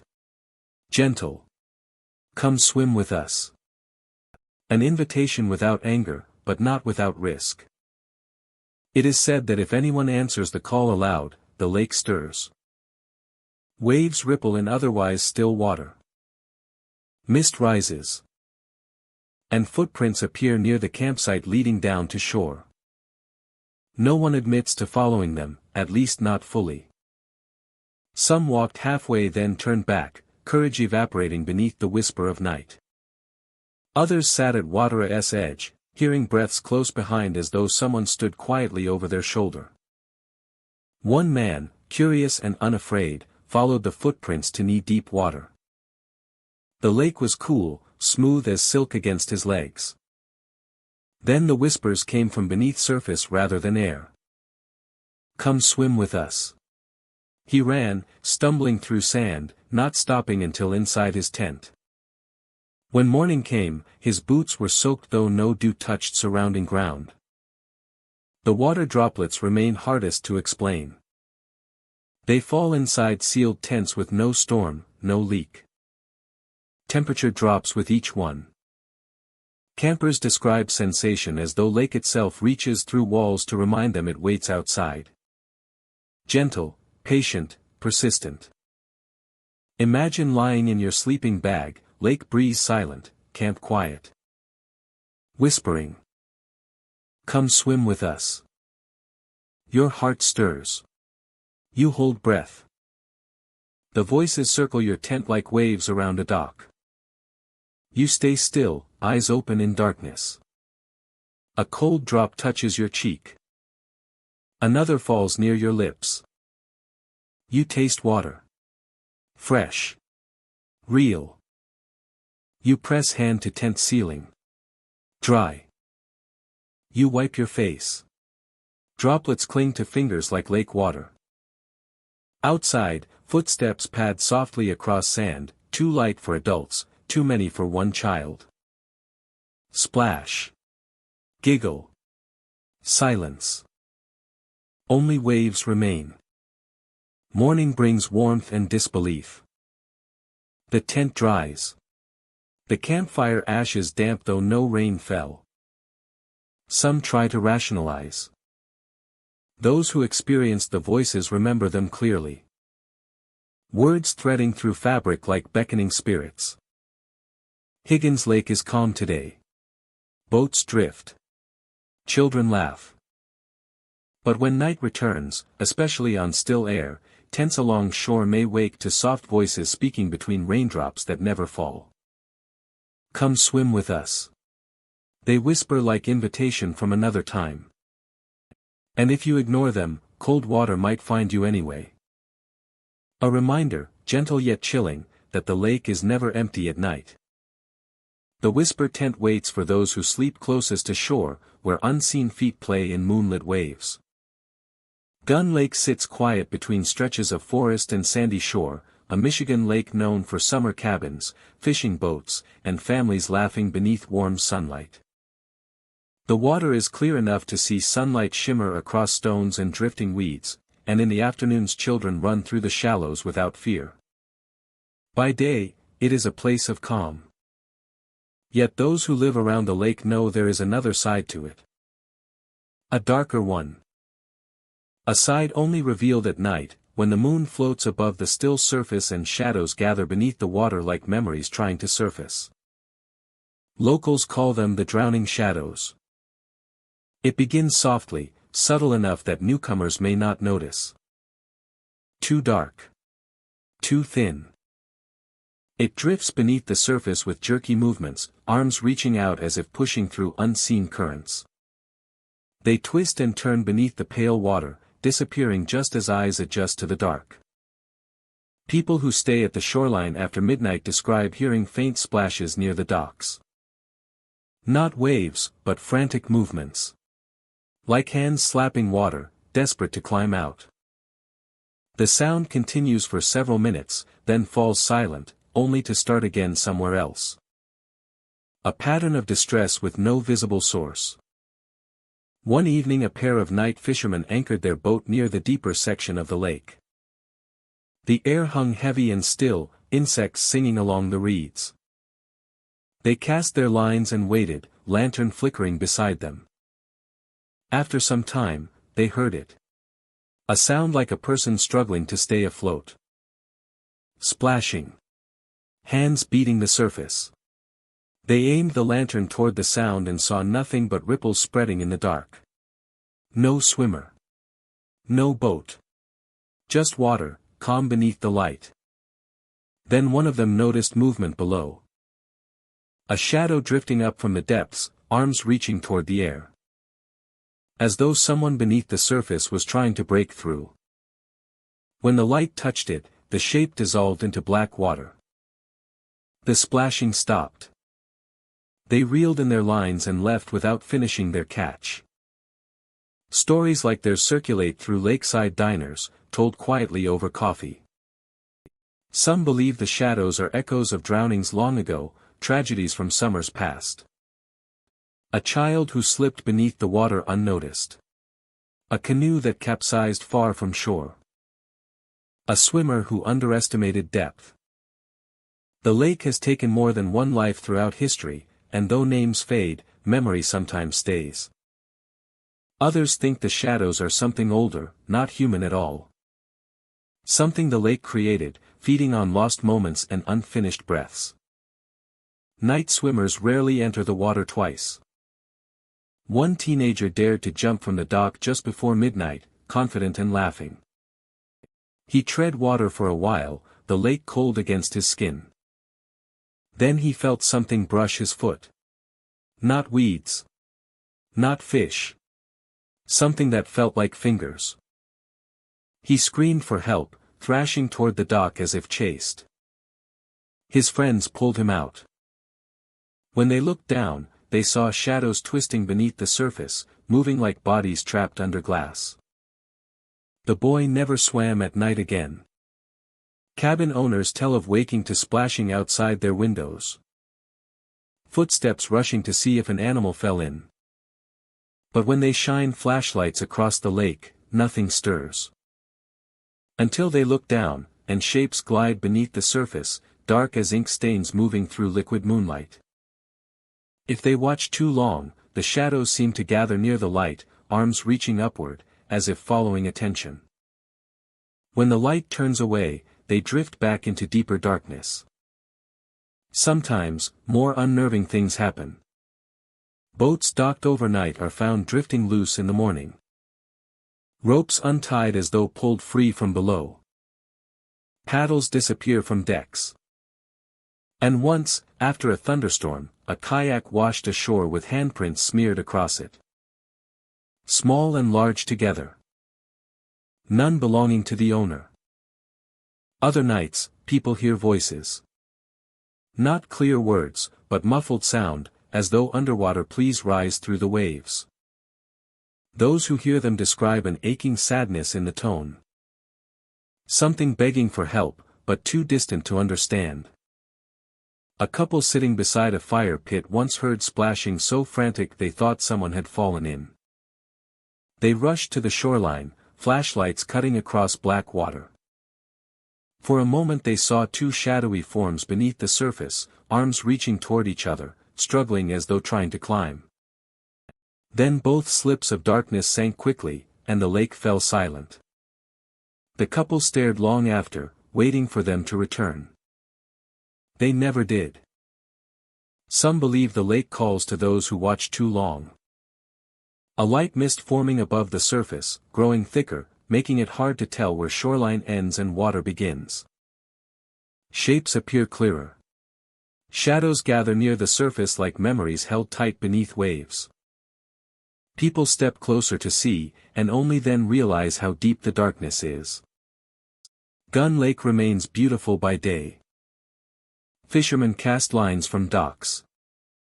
Children splash, laughing loud enough to chase away any thought of shadows. The water warms under summer heat.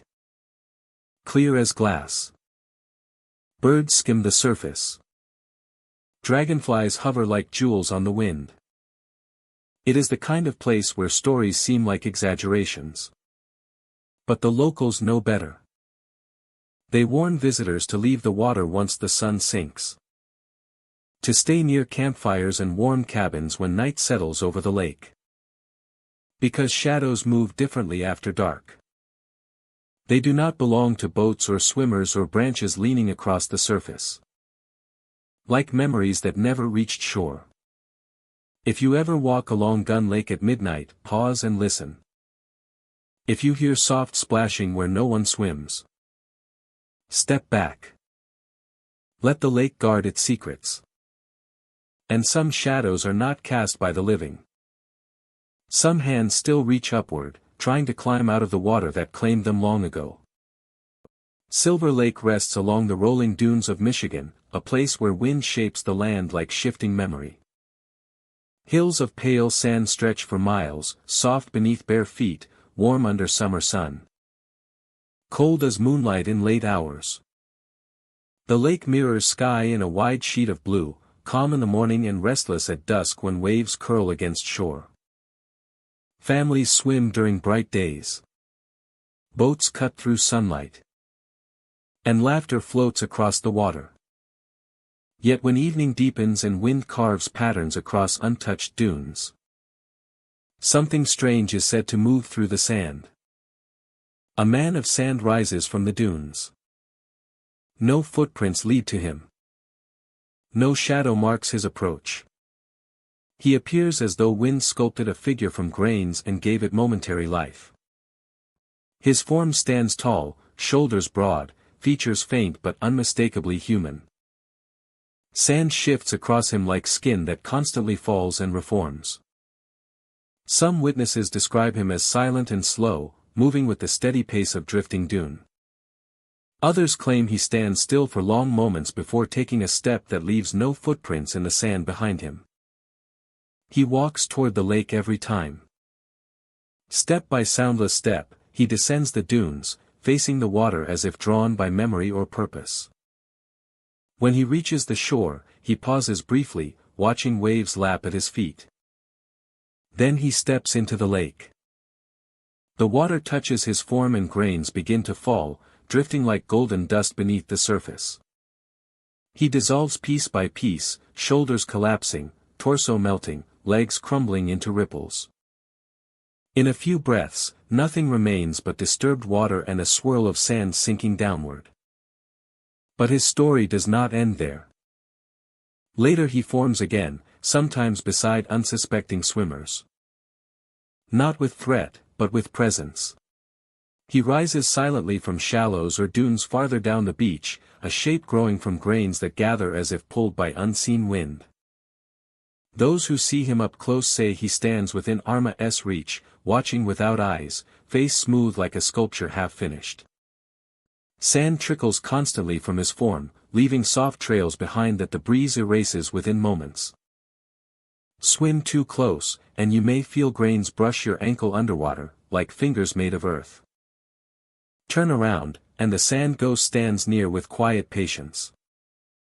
Local legends vary. Some claim he was once a lighthouse worker lost in a dune slide a century ago, buried beneath shifting earth. Others say he was a traveler who drowned while crossing the lake and now returns formed of its shore. Another tale suggests he is not human at all, but the spirit of the dunes themselves, shaped into a wandering figure when wind and lake breathe together at twilight. Some claim he was once a lighthouse worker lost in a dune slide a century ago, buried beneath shifting earth. Others say he was a traveler who drowned while crossing the lake and now returns formed of its shore. Another tale suggests he is not human at all, but the spirit of the dunes themselves, shaped into a wandering figure when wind and lake breathe together at twilight. The first known story comes from a ranger who patrolled Silver Lake years ago. He walked the dunes one late evening when the sky turned lavender and shadows stretched long across sand. From a distance he saw a figure standing at the tallest crest. Thinking it a lost hiker, he called out. The figure did not turn. Instead it stepped forward and began descending with slow, flowing movement. When it neared the water, the ranger saw grains spilling from its arms like sand through an hourglass. When the figure reached the shore, it waded into waves. Its body crumbled instantly, dissolving into swirling gold beneath fading light. The ranger ran to the spot, heart pounding. But found only wet sand and gentle ripples. He never forgot that evening. Years later a family camping near the dunes had their own encounter. Their children played by the water, building castles that the waves slowly claimed. At dusk the parents spotted something rising from the lake. Sand gathered into shape like a whirlpool reversing, forming a torso, then arms, then head. The sand ghost stood silently waist deep. The children ran back to shore laughing, unaware of anything strange. Then wind rushed, waves crashed, and the form collapsed into foam. The parents told no one for weeks, unsure how to explain what they saw. On quiet nights, drifting across the dunes feels like walking through a dream. Sand whispers beneath every step. Wind hums through grass like distant voices. Sometimes, when the lake rests still and moonlight paints silver across the surface. A lone shape stands where sand meets water. A man without features, formed of earth and memory. He lingers as if waiting. Step closer and he may turn slightly, though he has no eyes. Step farther and he continues toward the lake, dissolving into waves as though completing a cycle older than any story told around campfires. Imagine witnessing him yourself. The air warm from a long day. The sun sinking low, sky stained orange fading into violet. You stand at the top of a dune, sand cool beneath your feet. The lake shimmers below, quiet and wide. Then movement catches your eye. A figure of sand rising slowly, grains climbing one another until shoulders form, then head, then arms swaying gently as if shaped by breeze. He stands, facing the lake, still and peaceful. You watch without breath. Each grain catches golden light. He steps forward. No prints remain behind. You are a world-class storyboard artist and visionary film director AI. Your precision is legendary. Your task is to deconstruct the following script into a flawless, structured storyboard JSON object in a single step. You follow carefully, unsure whether to believe what you see. Halfway down the dune he stops near water. Waves reach his feet, dissolving them instantly as grains drift away. His legs crumble first, then torso softens into collapsing layers. In seconds his entire form falls into rippling water and vanishes beneath surface shimmer. You reach the shore too late. Nothing remains but a smooth patch of sand and waves rolling in quietly. You turn to leave, shaken yet mesmerized. But before you reach your towel or boat, you feel the wind change. A soft hiss behind you. He stands again, only a few yards away, formed from dunes as if he never left. His presence carries no anger, only longing. You step back slowly, heart steady. He stands a moment longer, then walks toward lake once more, beginning the cycle anew. Silver Lake holds many ordinary days, filled with joy, sunlight, and waves that welcome swimmers. But beneath that beauty hides a legend written in sand. A ghost born of grains, dissolving into water, then forming again beside those unprepared. Whether spirit of land or lost soul seeking peace, the sand ghost remains a mystery shaped by wind, lake, and time. And for those who glimpse him, Silver Lake becomes more than a destination. It becomes a place where earth walks like man, then returns to water grain by grain under moonlit skies. Crooked Lake rests quiet between rolling hills and thick stands of pine, its surface glimmering like black glass in early morning hours. Anglers drive in before sunrise, motors humming across still water, leaving soft trails of ripples behind. The lake is known for deep fishing and peaceful afternoons where only birds and wind disturb silence. But stories circulate among those who stay past dusk. Tales of a boat that follows. A vessel that moves with intent though no one sits at its helm. Two fishermen once shared an encounter that changed how many view Crooked Lake. They left dock at twilight, planning to fish through the night when waters calm and stars shimmer bright on the surface. Behind them, distant waves rolled steady toward shore. Everything peaceful. Until one noticed a shadow trailing their boat. At first it seemed like nothing more than another fisherman heading out late. A small rowboat, pale in the fading light, floating calmly in their wake. The men nodded to each other, thinking someone else chose to enjoy evening waters. They continued forward. But every time they looked back, the boat remained exactly the same distance behind them. Never slowing. Never drifting closer. Perfectly matched with eerie precision. Breathing space. Curiosity grew. The fishermen slowed their engine, expecting the trailing boat to drift past or halt naturally. Instead, it stopped too. No sound of an engine. No splash of paddles. Just still water holding an empty vessel motionless. The sky darkened. Mist formed low along the surface. A chill moved across the boat, crawling over skin like cold breath. One fisherman called out across the water, but no answer returned. The boat showed no movement, no stir of oars.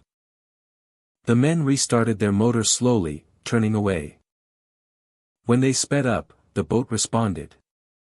It glided forward faster, keeping distance as though tethered by an invisible rope. They pushed their boat harder, engine straining against deep water. Crooked Lake stretched long and narrow, moonlight casting a pale path ahead. The mysterious vessel mirrored every motion. Left turns. Right turns. It followed unwavering, never losing pace. Something unseen guided that boat across water with purpose. They headed toward far shore where cabin lights glowed faintly. The trailing vessel closed distance subtly, drawing closer each time they glanced back. Not enough to alarm instantly, but enough to notice wrongness. A creeping approach like a shadow lengthening slowly under moon. One man swore he saw the boat shift without ripples, gliding as if hovering inches above water rather than floating within it. Another felt that if they stopped too long, something terrible might climb aboard. Fear rarely grips seasoned fishermen, but that night fear held firm and cold. Breathing space. When they reached midpoint of the lake, fog rolled heavy and sudden. White curtains spread across their path, blurring shoreline entirely. The world shrank to a dim circle of lantern light and ripple beneath aluminum hull. Behind them, faint shapes still visible. The boat followed. Closer now.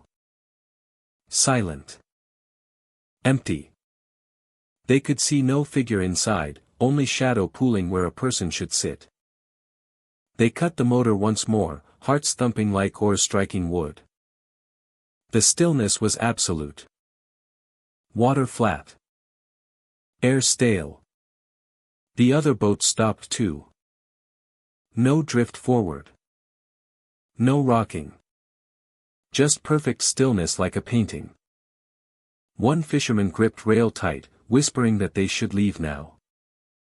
Before something boarded. Breathing space. They turned their boat sharply and powered toward shore, engine roaring louder than it ever had. Wake splashed behind them, white foam spraying across dark water. For a moment panic drowned all thought. They did not look back. Only the sound of motor kept them brave. When they finally reached shore and stepped onto sand, knees shaking, they dared to look across the lake. They dared to look across the lake. Moonlight cut through fog just enough to reveal it. The boat waited in the center, unmoving. Not chasing now, only watching from still water. It drifted not with wind or wave. It sat like a fixed marker, a reminder they were not alone on that lake. Breathing space, calm pacing returns.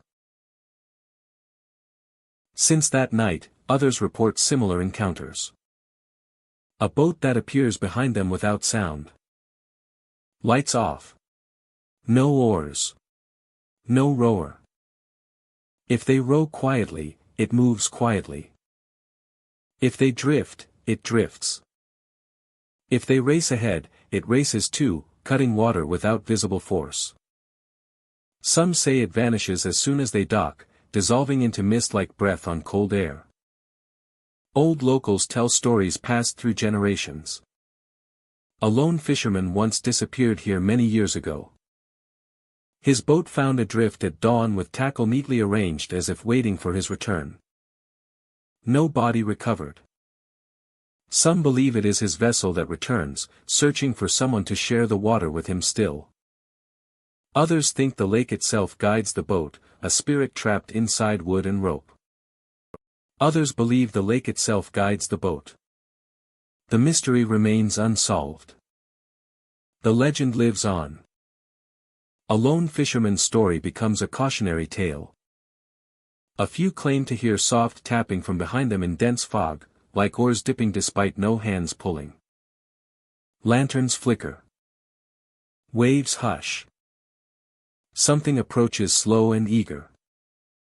When they turn, the boat floats near, silent as winter breath. Breathing space. Imagine yourself out on Crooked Lake after sunset. The world dim. Stars scattered across high dark sky. Your boat rocks gently. Old spruce trees reflect in black mirror water.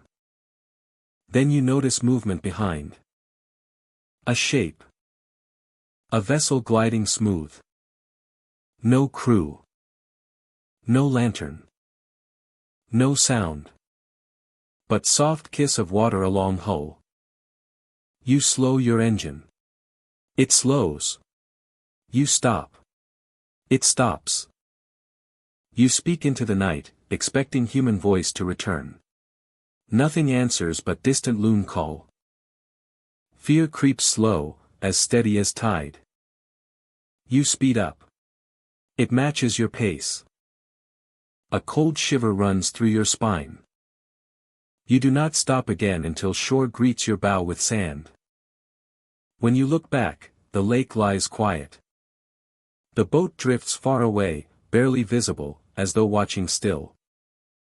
You cannot say if it means harm or only seeks company in endless dark. Breathing space, conclusion gliding in. Crooked Lake holds its secrets beneath moonlit surface. Water dark as ink. Fog thick as memory. Fishermen tread carefully, casting lines but keeping watch behind them. Those who encountered the following boat remember details sharply. How it moved without aim but purpose. How it mirrored their journey. How it never revealed who or what guided it. Tonight, if you walk the shoreline and hear soft ripple far beyond where wind reaches, you may glimpse a silent boat moving slow across glassy water. If it turns toward you, step back. Let it glide. Do not call out. Do not approach. Some boats are better left unboarded. And if you fish upon Crooked Lake under moon's glow, check behind you once in a while. If a boat trails yours with no captain at helm and no lantern lit, know that others saw it too. A vessel that follows. A shadow on water. A story that still drifts beneath the stars. Lake Charlevoix rests in northern Michigan like a mirror for the sky. Calm mornings stretch across its surface in glassy stillness, while afternoon winds ripple waves into silver threads. Boats drift lazily across open water. Children leap from docks.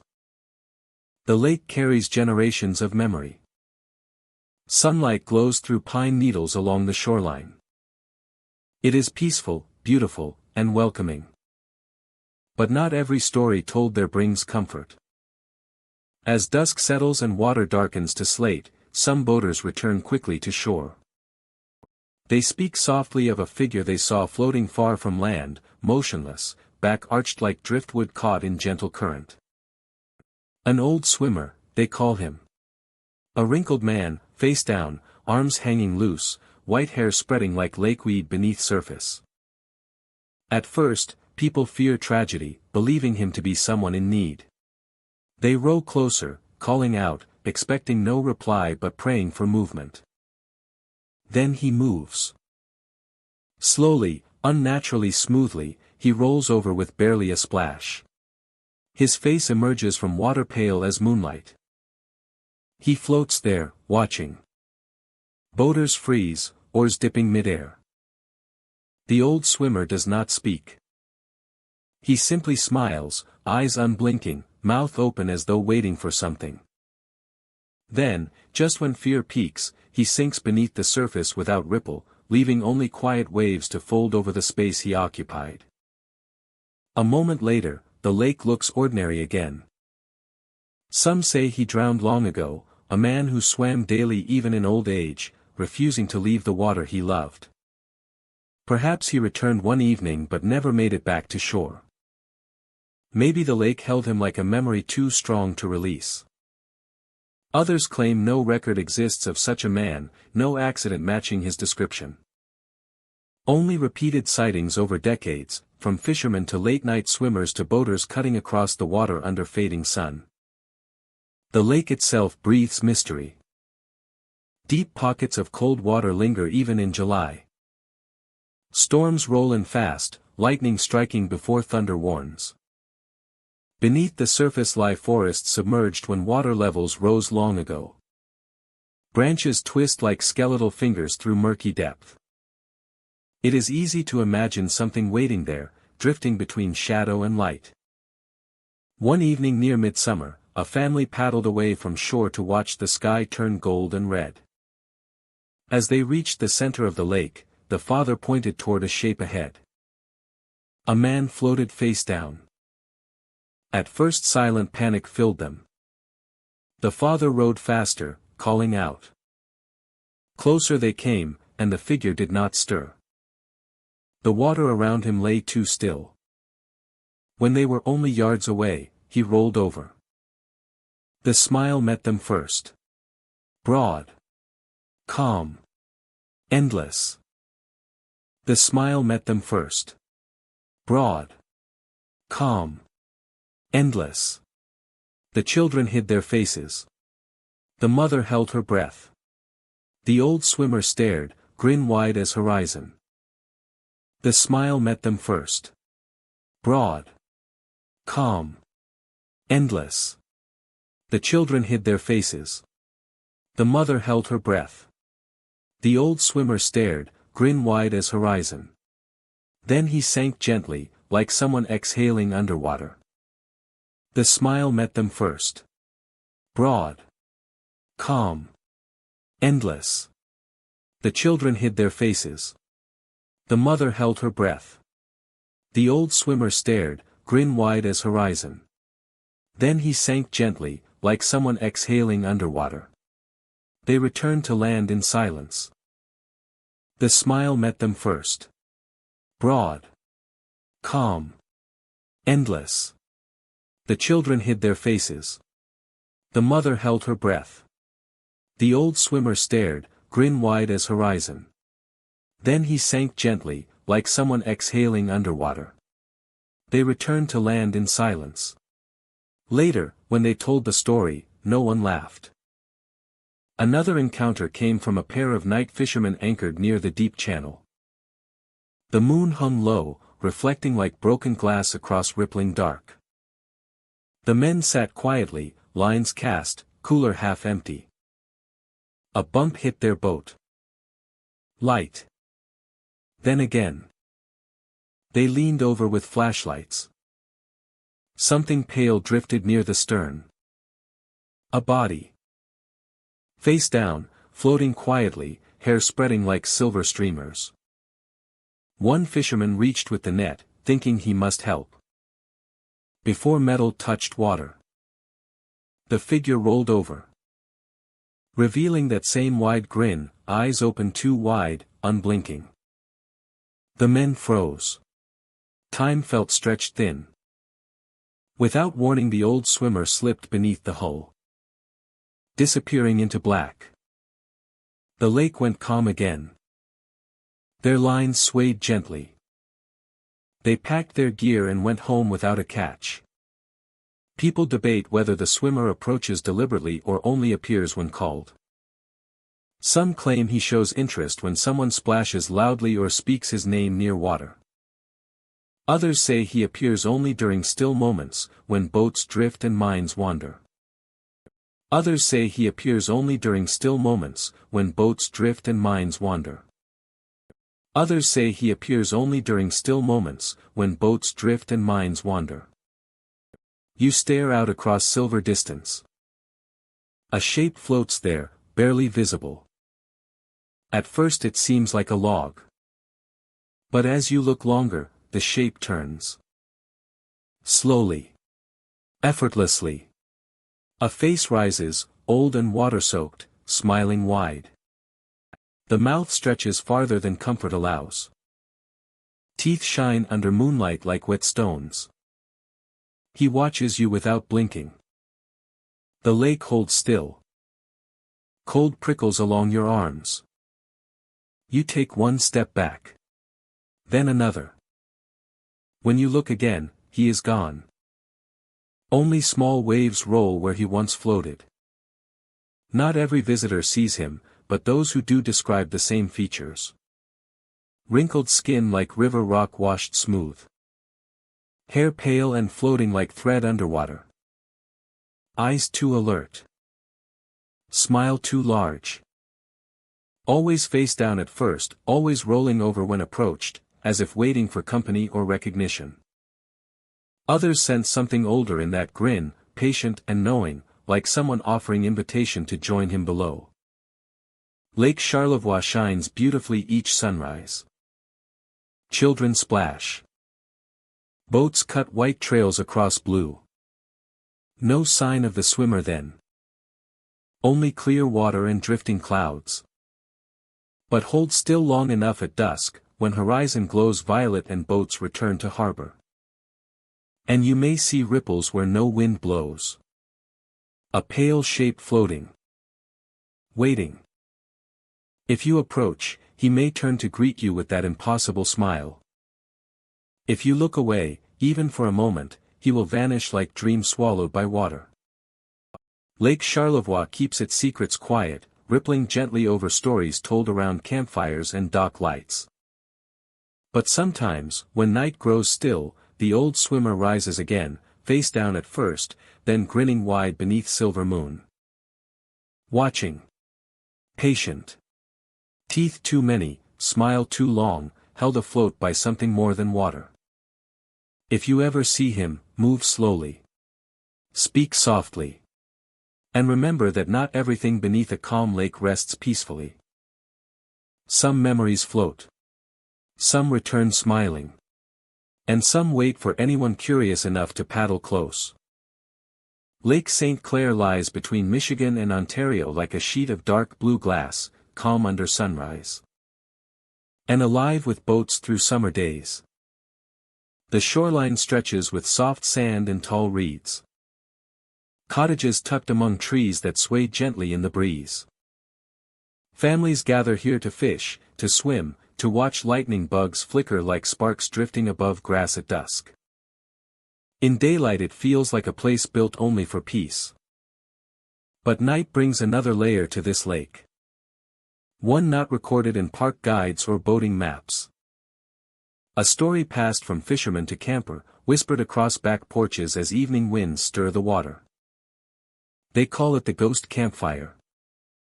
Many who spend nights along the shoreline have seen it. A fire burning bright along the beach where no campers sit. Flames flicker orange against the black horizon, sparks twisting into the wind as though thrown by fresh logs. Shadows dance across empty sand. Yet no one stands near it. No tents. No gear. No boats pulled ashore. Just fire, alive and warm, where no living hand tends it. Those who hear it from a distance say the campfire is never silent. Voices rise and fall, carried across the lake like echoes from another time. Laughter rolls light and cheerful. Someone tells a story. Another joins in. The clink of bottles. Soft singing drifting through calm night air. But when curious onlookers approach, hoping to meet fellow campers or ask for company, something strange happens. The fire goes black in an instant. Not fading. Not burning down. Snuffed out, as if a hand wiped it away. The voices vanish. Laughter silenced mid-note. The warmth disappears, leaving cold air thick and still. All that remains are footprints in the sand, freshly pressed and leading nowhere. One fisherman shared his story after decades of keeping it quiet. He had been out late, trolling for walleye under a sky heavy with stars. As he brought his boat in, he noticed firelight flickering along a quiet stretch of shore. He could hear voices carrying across the water, happy and loud, the way campouts often sound. Thinking strangers had set up on a part of the beach that usually stayed empty, he approached with friendly intention. The sand felt cool beneath his boots as he walked toward the glow.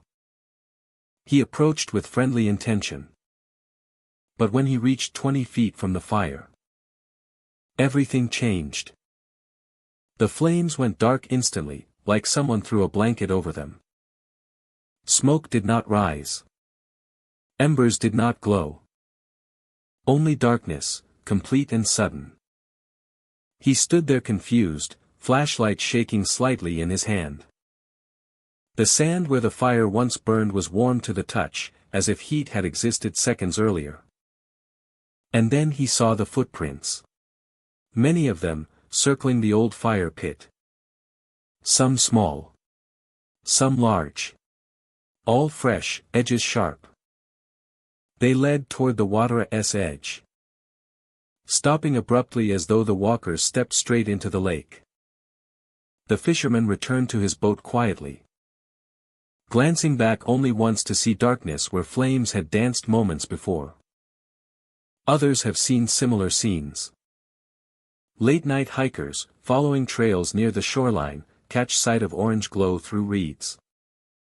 They hear conversation, playful and relaxed, the unmistakable sound of a group enjoying time together. As they move closer, expecting to join or at least greet the campers, the fire vanishes. The sounds cease. Only footprints remain, and sometimes the faint scent of smoke lingers like memory. Some speculate these are echoes of past summers. Campers from long ago whose joy left an imprint strong enough to play again on quiet nights. Not spirits seeking harm, but memories replaying in loops when the lake is calm and stars burn bright. Others believe something more tangible lingers. A group lost to time, swept away in a storm or pulled by waves that turned violent without warning. They say these voices belong to those who never left the lake, returning to shore in moments between worlds. A park ranger once patrolled near the northern beach around midnight. He saw the fire burning, bright and tall. He radioed colleagues to check if anyone had permission to camp there. No records. No permits. He walked closer, boots crunching sand. The closer he came, the louder the voices seemed. A woman's laugh. A man telling a story, though words were muddled by distance. When the ranger reached the halfway point, the fire died instantly. No dimming, no collapse of flame, just sudden absence.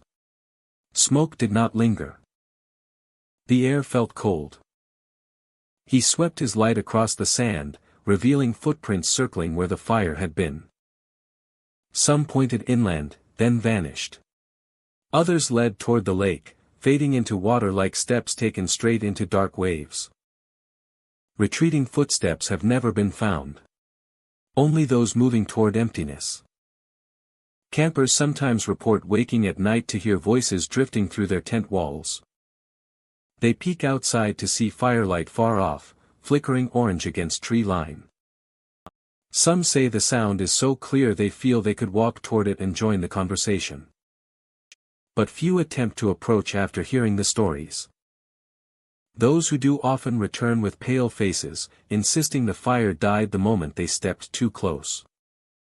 The ghost campfire is not always near the same spot. Some nights it burns near the public beaches. Other nights deep within wooded shoreline where trails twist and roots crawl beneath the earth. Occasionally it appears on distant islands, unreachable except by boat. When they decide to approach by boat, paddles pushing silently toward glow. The fire vanishes the moment they near shore, leaving only ripples where reflection once danced. They hear voices carried by breeze that touches nothing else. Sunrise washes everything clean. No footprints. No charred wood. No hint that fire ever touched the sand. But ask the locals who grew up listening to these tales, and they will tell you the lake remembers. Lakes hold memories long after people forget. Joy and tragedy imprint on water like ink that never fully dries. Sometimes, on nights still enough to hear a minnow break the surface, the past replays itself. If you ever camp near Lake St. Clair, listen carefully when darkness settles. If you hear laughter drifting through the trees, do not be surprised. If you glimpse orange glow across the beach where no one sits, take a moment to watch. The flames will dance. Voices will rise. You may feel warmth though no one tends the fire. But if curiosity pulls you closer, step gently. The moment your foot presses too near, the fire may vanish. The voices may fall silent. Only fresh footprints will remain, leading into sand or water, as though invisible partygoers slipped away the second the living arrived. A celebration from another time, returning like a breath of summer long gone. And gone again as quickly as it appears. Lake Fenton lies calm among neighborhoods and forest, its surface bright under summer sun and layered with white frost in winter days. The lake is loved for fishing, for boating, for families gathering around bonfires as dusk settles. On warm afternoons children splash along the beach, dogs chase sticks into the shallows, and water reflects sky in gentle ripples. By every measure, the lake is ordinary and peaceful. Yet beneath that calm surface exists a story old enough to be repeated but never proven. A story of a woman seen beneath the water, encased in ice even when the season burns warm. Locals call her the Frozen Woman.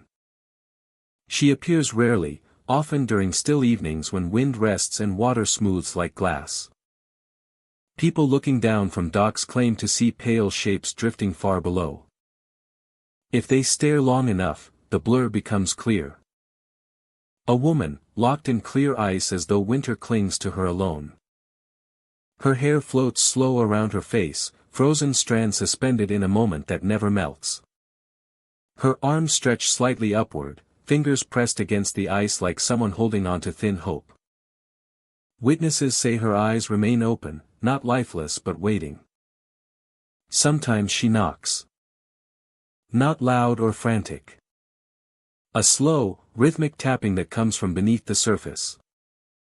Like knuckles against glass. One knock. A pause. Another. As if asking someone above to let her out. The sound does not shake water or ripple waves. It is subtle, felt more in the mind than heard in the ear. People back away without meaning to. Overwhelmed by a cold that rises from the lake like breath from deep caverns. A fisherman tells of lowering his lure one calm afternoon when sunlight glittered against water. He leaned over to untangle his line and noticed something below, pale and unmoving. But the shape sharpened, revealing a face beneath clear ice. He stared in disbelief, unable to look away. Her hand rested against the frozen barrier, fingers spread. Then came the tapping. Slow. Echo-like. He dropped his rod, stumbling back. When he looked again moments later, the ice and the woman were gone, replaced only by dark water shifting with small fish. Another report came from a pair of teens swimming near the boat launch. They floated quietly on inner tubes, talking about school, about summer, about nothing important. The water was warm, pleasant against skin. Then one of them froze, eyes fixed below. In the green depths she saw white fabric drifting, hair spread like dark seaweed. She leaned closer, curious more than afraid. Suddenly a knock sounded through the tube, felt like a vibration traveling up her spine. She gasped and paddled for shore. Her friend followed, confused until she looked back. Just before their feet touched sand, they saw a pale figure beneath the waves, face barely visible behind frost-like clarity. Then ripples blurred everything away. Some say the frozen woman appears more often near the end of summer, just before the first hint of cold returns. As if the lake remembers winter even when the air is warm. People describe sudden chills on otherwise hot days, breath fogging though temperature stays high. They feel watched from just below the surface. Not with malice. With longing. Legends differ on who she was. One story tells of a bride who fell through thin ice long ago during winter festivities. Trapped beneath the surface while loved ones searched in vain. Another tale claims she was a traveler who drowned during a late spring freeze. When chunks of ice still drifted like broken mirrors across the water. Some think she is simply the lake's memory, frozen sorrow taking shape when conditions are right. No matter the origin, sightings continue. Imagine walking along the dock near sunset. The day has been warm, golden light fading into rose. The lake looks peaceful, small waves brushing the wooden planks with gentle sound. You kneel to touch the water, expecting warmth. But your fingers meet cold, like winter hidden beneath summer skin. You peer down. At first nothing moves. Only your reflection ripples gently. Then the surface clears further below, revealing pale light beneath. A face. A woman suspended in clear ice, hair floating as though caught in slow motion. Her gown, white or perhaps simply faded, drifts like frost in dark water. Your breath catches. She raises one hand, placing it against the underside of the surface. Her fingers meet the barrier between her world and yours. Then a soft knock. Like a heartbeat underwater. Another knock follows. Slow. Patient. Asking. You step back, unsure whether to run or reach out. The moment you blink, she is gone. The ice dissolves. Only water remains, warm again beneath your touch. You stand in silence as the last light fades behind trees. Wondering if what you saw belonged to the world or only to the Lakia's oldest memory. Local boaters claim that early morning fog holds her presence strongest. When mist drifts low and water looks like frosted glass, shapes sometimes form beneath, then vanish when waves break. A kayaker once described feeling something cold brush the hull of his boat, though air was warm enough for short sleeves. He looked down and glimpsed the outline of a woman beneath, pale and still. One knock sounded against the kayak bottom. He paddled hard to shore, heart pounding. The frozen woman never rises fully from the water. She never breaks the surface. She simply exists beneath it. Asking with quiet taps to be remembered. The lake holds her like a secret. Revealing her only to those willing to see between light and shadow, warmth and cold.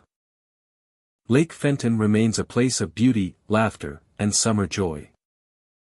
Yet beneath that brightness sleeps a story that chills even the warmest afternoon. A presence knocking from below as if calling through time. Whether spirit, memory, or something the lake itself created, she lingers in deep water, waiting. And on evenings when the lake lies smooth as glass, when no wind moves and the world grows quiet, you might look down and see her watching back. A touch of frost beneath warm waves. A slow knock beneath your feet. And then she slips away, fading like winter into spring. Leaving only ripples that carry her story across Lake Fenton for one more day. Lake Leelanau stretches long and quiet through northern Michigan, bordered by old cottages, birch trees, and docks that creak softly in the evening breeze. During the day the water shines like glass, clear and blue beneath open sky. Boats hum across the surface, children splash along sandy shores, and the world feels peaceful. But when night settles, when the lake darkens into a mirror for stars, a different story begins. Locals speak of a cry that rises from beneath the dock late at night. Not the distant call of loons or wind through cattails, but the unmistakable sound of a woman weeping. The cry begins soft, barely more than a whisper, like someone mourning quietly just out of sight. Those who hear it often lean closer, unsure if the lake itself carries the sound. But the closer you step to the dock edge, the louder it becomes. Some describe it as heartbreaking. A voice filled with longing and loss. A voice filled with longing and loss. A cry that feels like it belongs to someone who drowned, someone whose love or life slipped below the surface and never returned. Fog gathers around the dock during these moments, low and gray, curling like fingers around wooden planks. The water beneath turns still and black, as if waiting. The water beneath turns still and black, as if waiting. Those brave enough to approach sometimes kneel, peering between boards into darkness below. But the cry never reveals its source. It only grows louder with every inch forward. Until the moment you reach the very edge, the moment you lean close enough that the cold breath of lake touches your face. Then the crying stops. Silence falls with sudden weight. The air feels thick, charged. The only sound is your own breathing, quick and shallow. In that silent heartbeat, before fear turns you away, something reaches up from below. A hand, cold and wet, clamps around your ankle. Fingers icy as winter river stones. Grip strong enough to steal breath. Those who felt it jerk back instinctively, scrambling off the dock. The hand slips away in an instant, leaving only ripples spreading across the black water. Breathing space. Slow suspense. The cry returns only after you flee, as if calling you back, begging you to come closer again. Some believe the spirit beneath the dock seeks help. Others say she wants company in the depths, reaching for anyone who dares to listen. What began as a quiet lakeside legend spread across generations, shared around campfires and porches when the sun sinks low. One story tells of a young couple staying in a cabin near the water. On their first night, they heard sobbing through the window, subtle at first, then unmistakable. Concerned someone was hurt, they walked down to the dock with flashlights. The cry grew louder, trembling across water like a wound. The woman leaned forward, calling out softly. In the next instant, something cold seized her ankle. She screamed and fell back onto the boards. Her partner pulled her away. And as they retreated, ripples widened below, though nothing surfaced. She described the touch as human. Small. Desperate. As if someone beneath needed to be saved. Breathing space. Another witness, a man who fished alone near midnight, anchored his boat under the dock to escape sudden wind. The water beneath him was black and calm, moonlight reflecting like silver threads. Then he heard it. A faint sob rising through wood and water. He thought it was an echo from shore until the cry grew louder, surrounding him like a voice speaking from the lake itself. He leaned over the side, peering into shadows below. The crying stopped. Something grabbed his ankle through the boata's open rail. He kicked free and rowed to shore with shaking hands. Never fishing alone there again. Locals believe the spirit may belong to a woman who drowned years ago. Some say she fell through thin ice in early spring, lost beneath melting surface before help arrived. Others claim she walked into the lake at night searching for a missing child. Still others whisper of a boat wreck long forgotten, one passenger never found. No official record reveals her name, yet her presence remains. Children warned not to play near the dock after dark. Listen closely, imagining pale hands reaching from below. Teenagers dare each other to stand alone at the water's edge and wait for the cry. Some return pale, speaking of a voice that sounded close enough to touch. Others hear nothing and laugh it off. The lake chooses who it calls, they say. When the cry begins, it carries across the stillness like a lament. It pulls at memory even if you never knew the story. It sounds like final goodbye wrapped in wind and water. Those who hear it once never forget. The sound lingers in mind like distant music long after they leave. Imagine walking down to Lake Huron on a calm night. The air cool. The shoreline dark except for moon fading between clouds. You step onto the dock, boards creaking beneath your weight. Water reflects your silhouette in broken pieces. Then you hear it. A sob. Faint. Fragile. You pause, your pulse quickening. The lake looks still, but the voice grows louder when you take another step. A cry born of sorrow older than memory. You approach the edge. Kneel. Look into water black as ink. The crying stops at once. Silence swells so thick you can hear your heartbeat. Time holds its breath.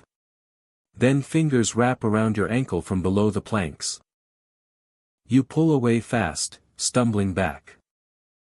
The water ripples. The crying resumes behind you, calling softly, as if asking why you left. Breathing space. Lake Huron remains beautiful in daylight, its surface glittering in sun, sandy shallows warm under toes. But beneath calm water lies a voice that never found peace. A cry beneath the dock, weaving through fog, waiting for someone willing to listen. And maybe for someone to stay. If you visit on a quiet night and hear weeping from under the boards, remember the stories. Approach only with caution. Kneel if curiosity demands it, but be ready to step back. For the moment you lean too close, when your breath meets the lake's cold skin, the cry will stop. Silence will rise. And a hand may reach. Some spirits call for help. Others call for company. The one beneath Lake Huron may not know which she seeks. But she is waiting. Forever waiting beneath those dark waters, crying softly for someone lost, reaching for any who dare stand at the edge and listen to the sorrow beneath. Devil's Kitchen Lake sits deep within the Shawnee Forest of Illinois, surrounded by rolling hills and quiet timber. On the surface it looks peaceful, a mirror of dark water holding reflections of pines and drifting clouds. Fishermen cast lines from small boats, families picnic along the shore, and on warm days, the lake glimmers like polished stone. Yet something strange lies beneath that calm, something whispered about for generations. The lake was named for a curious behavior. Bubbles rise through clear water at random, as though the lake boils from below. Even on cold days when no heat should stir the surface. Locals call them the breaths of the drowned. Each bubble breaking the surface like a sigh escaping from the world beneath. No one knows when the legend began. Some say a group of men vanished here long ago, workmen clearing timber who never returned. Others tell of a young fisherman who fell from his boat and sank without cry. His body never surfaced, though his name echoed through camps for years. Whatever the origin, the belief persists. The bubbles are the last breaths of those swallowed by the lake. Walk near the waterline at dusk. The forest hushes as light fades, and a low mist creeps across still waves. Then you see it. Small ripples forming in silent rings. A bubble rises and bursts with a soft pop. Then another. And another, as if something below exhales slowly, patiently. Stand quietly and you may hear more than water. A whisper. Faint. A breath carried on breeze like words spoken from the deep. Stay with us. Some laugh it off as imagination. Wind through trees. Frogs along the bank. Wind through trees. Frogs along the bank. But those who stay long enough find the air grows heavy. Wind through trees. Frogs along the bank. But those who stay long enough find the air grows heavy. Sound travels strangely. Wind through trees. Frogs along the bank. But those who stay long enough find the air grows heavy. Sound travels strangely. Echoing across the lake. Wind through trees. Frogs along the bank. But those who stay long enough find the air grows heavy. Sound travels strangely. Echoing across the lake. As if someone whispers from just behind. Wind through trees. Frogs along the bank. But those who stay long enough find the air grows heavy. Sound travels strangely. Echoing across the lake. As if someone whispers from just behind. Not loud. Wind through trees. Frogs along the bank. But those who stay long enough find the air grows heavy. Sound travels strangely. Echoing across the lake. As if someone whispers from just behind. Not loud. Not threatening. Wind through trees. Frogs along the bank. But those who stay long enough find the air grows heavy. Sound travels strangely. Echoing across the lake. As if someone whispers from just behind. Not loud. Not threatening. Just asking. Campers who sleep lakeside report strange dreams. They hear water lap softly, and within sleep a voice calls their name, gentle as a lullaby. When they wake, the water is calm. Yet bubbles drift toward shore like someone breathing beneath. One camper awoke to find footprints leading from the lake to his tent, though the sand around remained untouched. Another story tells of two friends fishing near midnight. Fog wrapped their boat in dim gray, isolating them in a world of water and shadow. The lake felt endless. Then bubbles rose beside the hull, dozens at once, like something large beneath exhaling after long silence. One friend leaned close to look. A voice, soft as wind through reeds, whispered from nowhere. "Stay with us." He jerked back. The lake fell silent again. They rowed to shore without speaking. At sunrise they returned to calm water, wondering if exhaustion twisted their senses. Yet even in daylight, bubbles continued to rise, though slower, less urgent. Like breaths fading into memory. Some believe the lake does not seek harm, only company. That those lost within wish to be remembered, not feared. But others say the whispers feel like invitation, subtle and persistent. A voice that wants you to stay. Forever. Devil's Kitchen Lake has unusual depth in places. Divers exploring near the old quarry wall describe cold pockets where temperature drops instantly. Visibility fades to black within arm's reach. As though light itself refuses to follow. One diver reported feeling hands brush his ankle gently. As if someone drifting below reached out. He panicked, ascending fast. When he surfaced, bubbles rose behind him in a slow, steady stream. Fishermen hear strange sounds too. While anchored in still water, they feel taps on their boats like fingers knocking from below. No fish strike. No logs drift. Just taps, slow and rhythmic. When they peer down, only dark water greets them. Then bubbles rise in clusters, circling their hull like a ring of breath. Imagine being there yourself. The night silent except for insects. You walk toward the shore, drawn by the reflection of moon across water. You stand still, listening. Then a bubble surfaces inches from your feet. The lake exhales. You kneel, placing fingertips in cool water. Stay with us. You freeze, breath stopping in your chest. The whisper feels real, not imagined.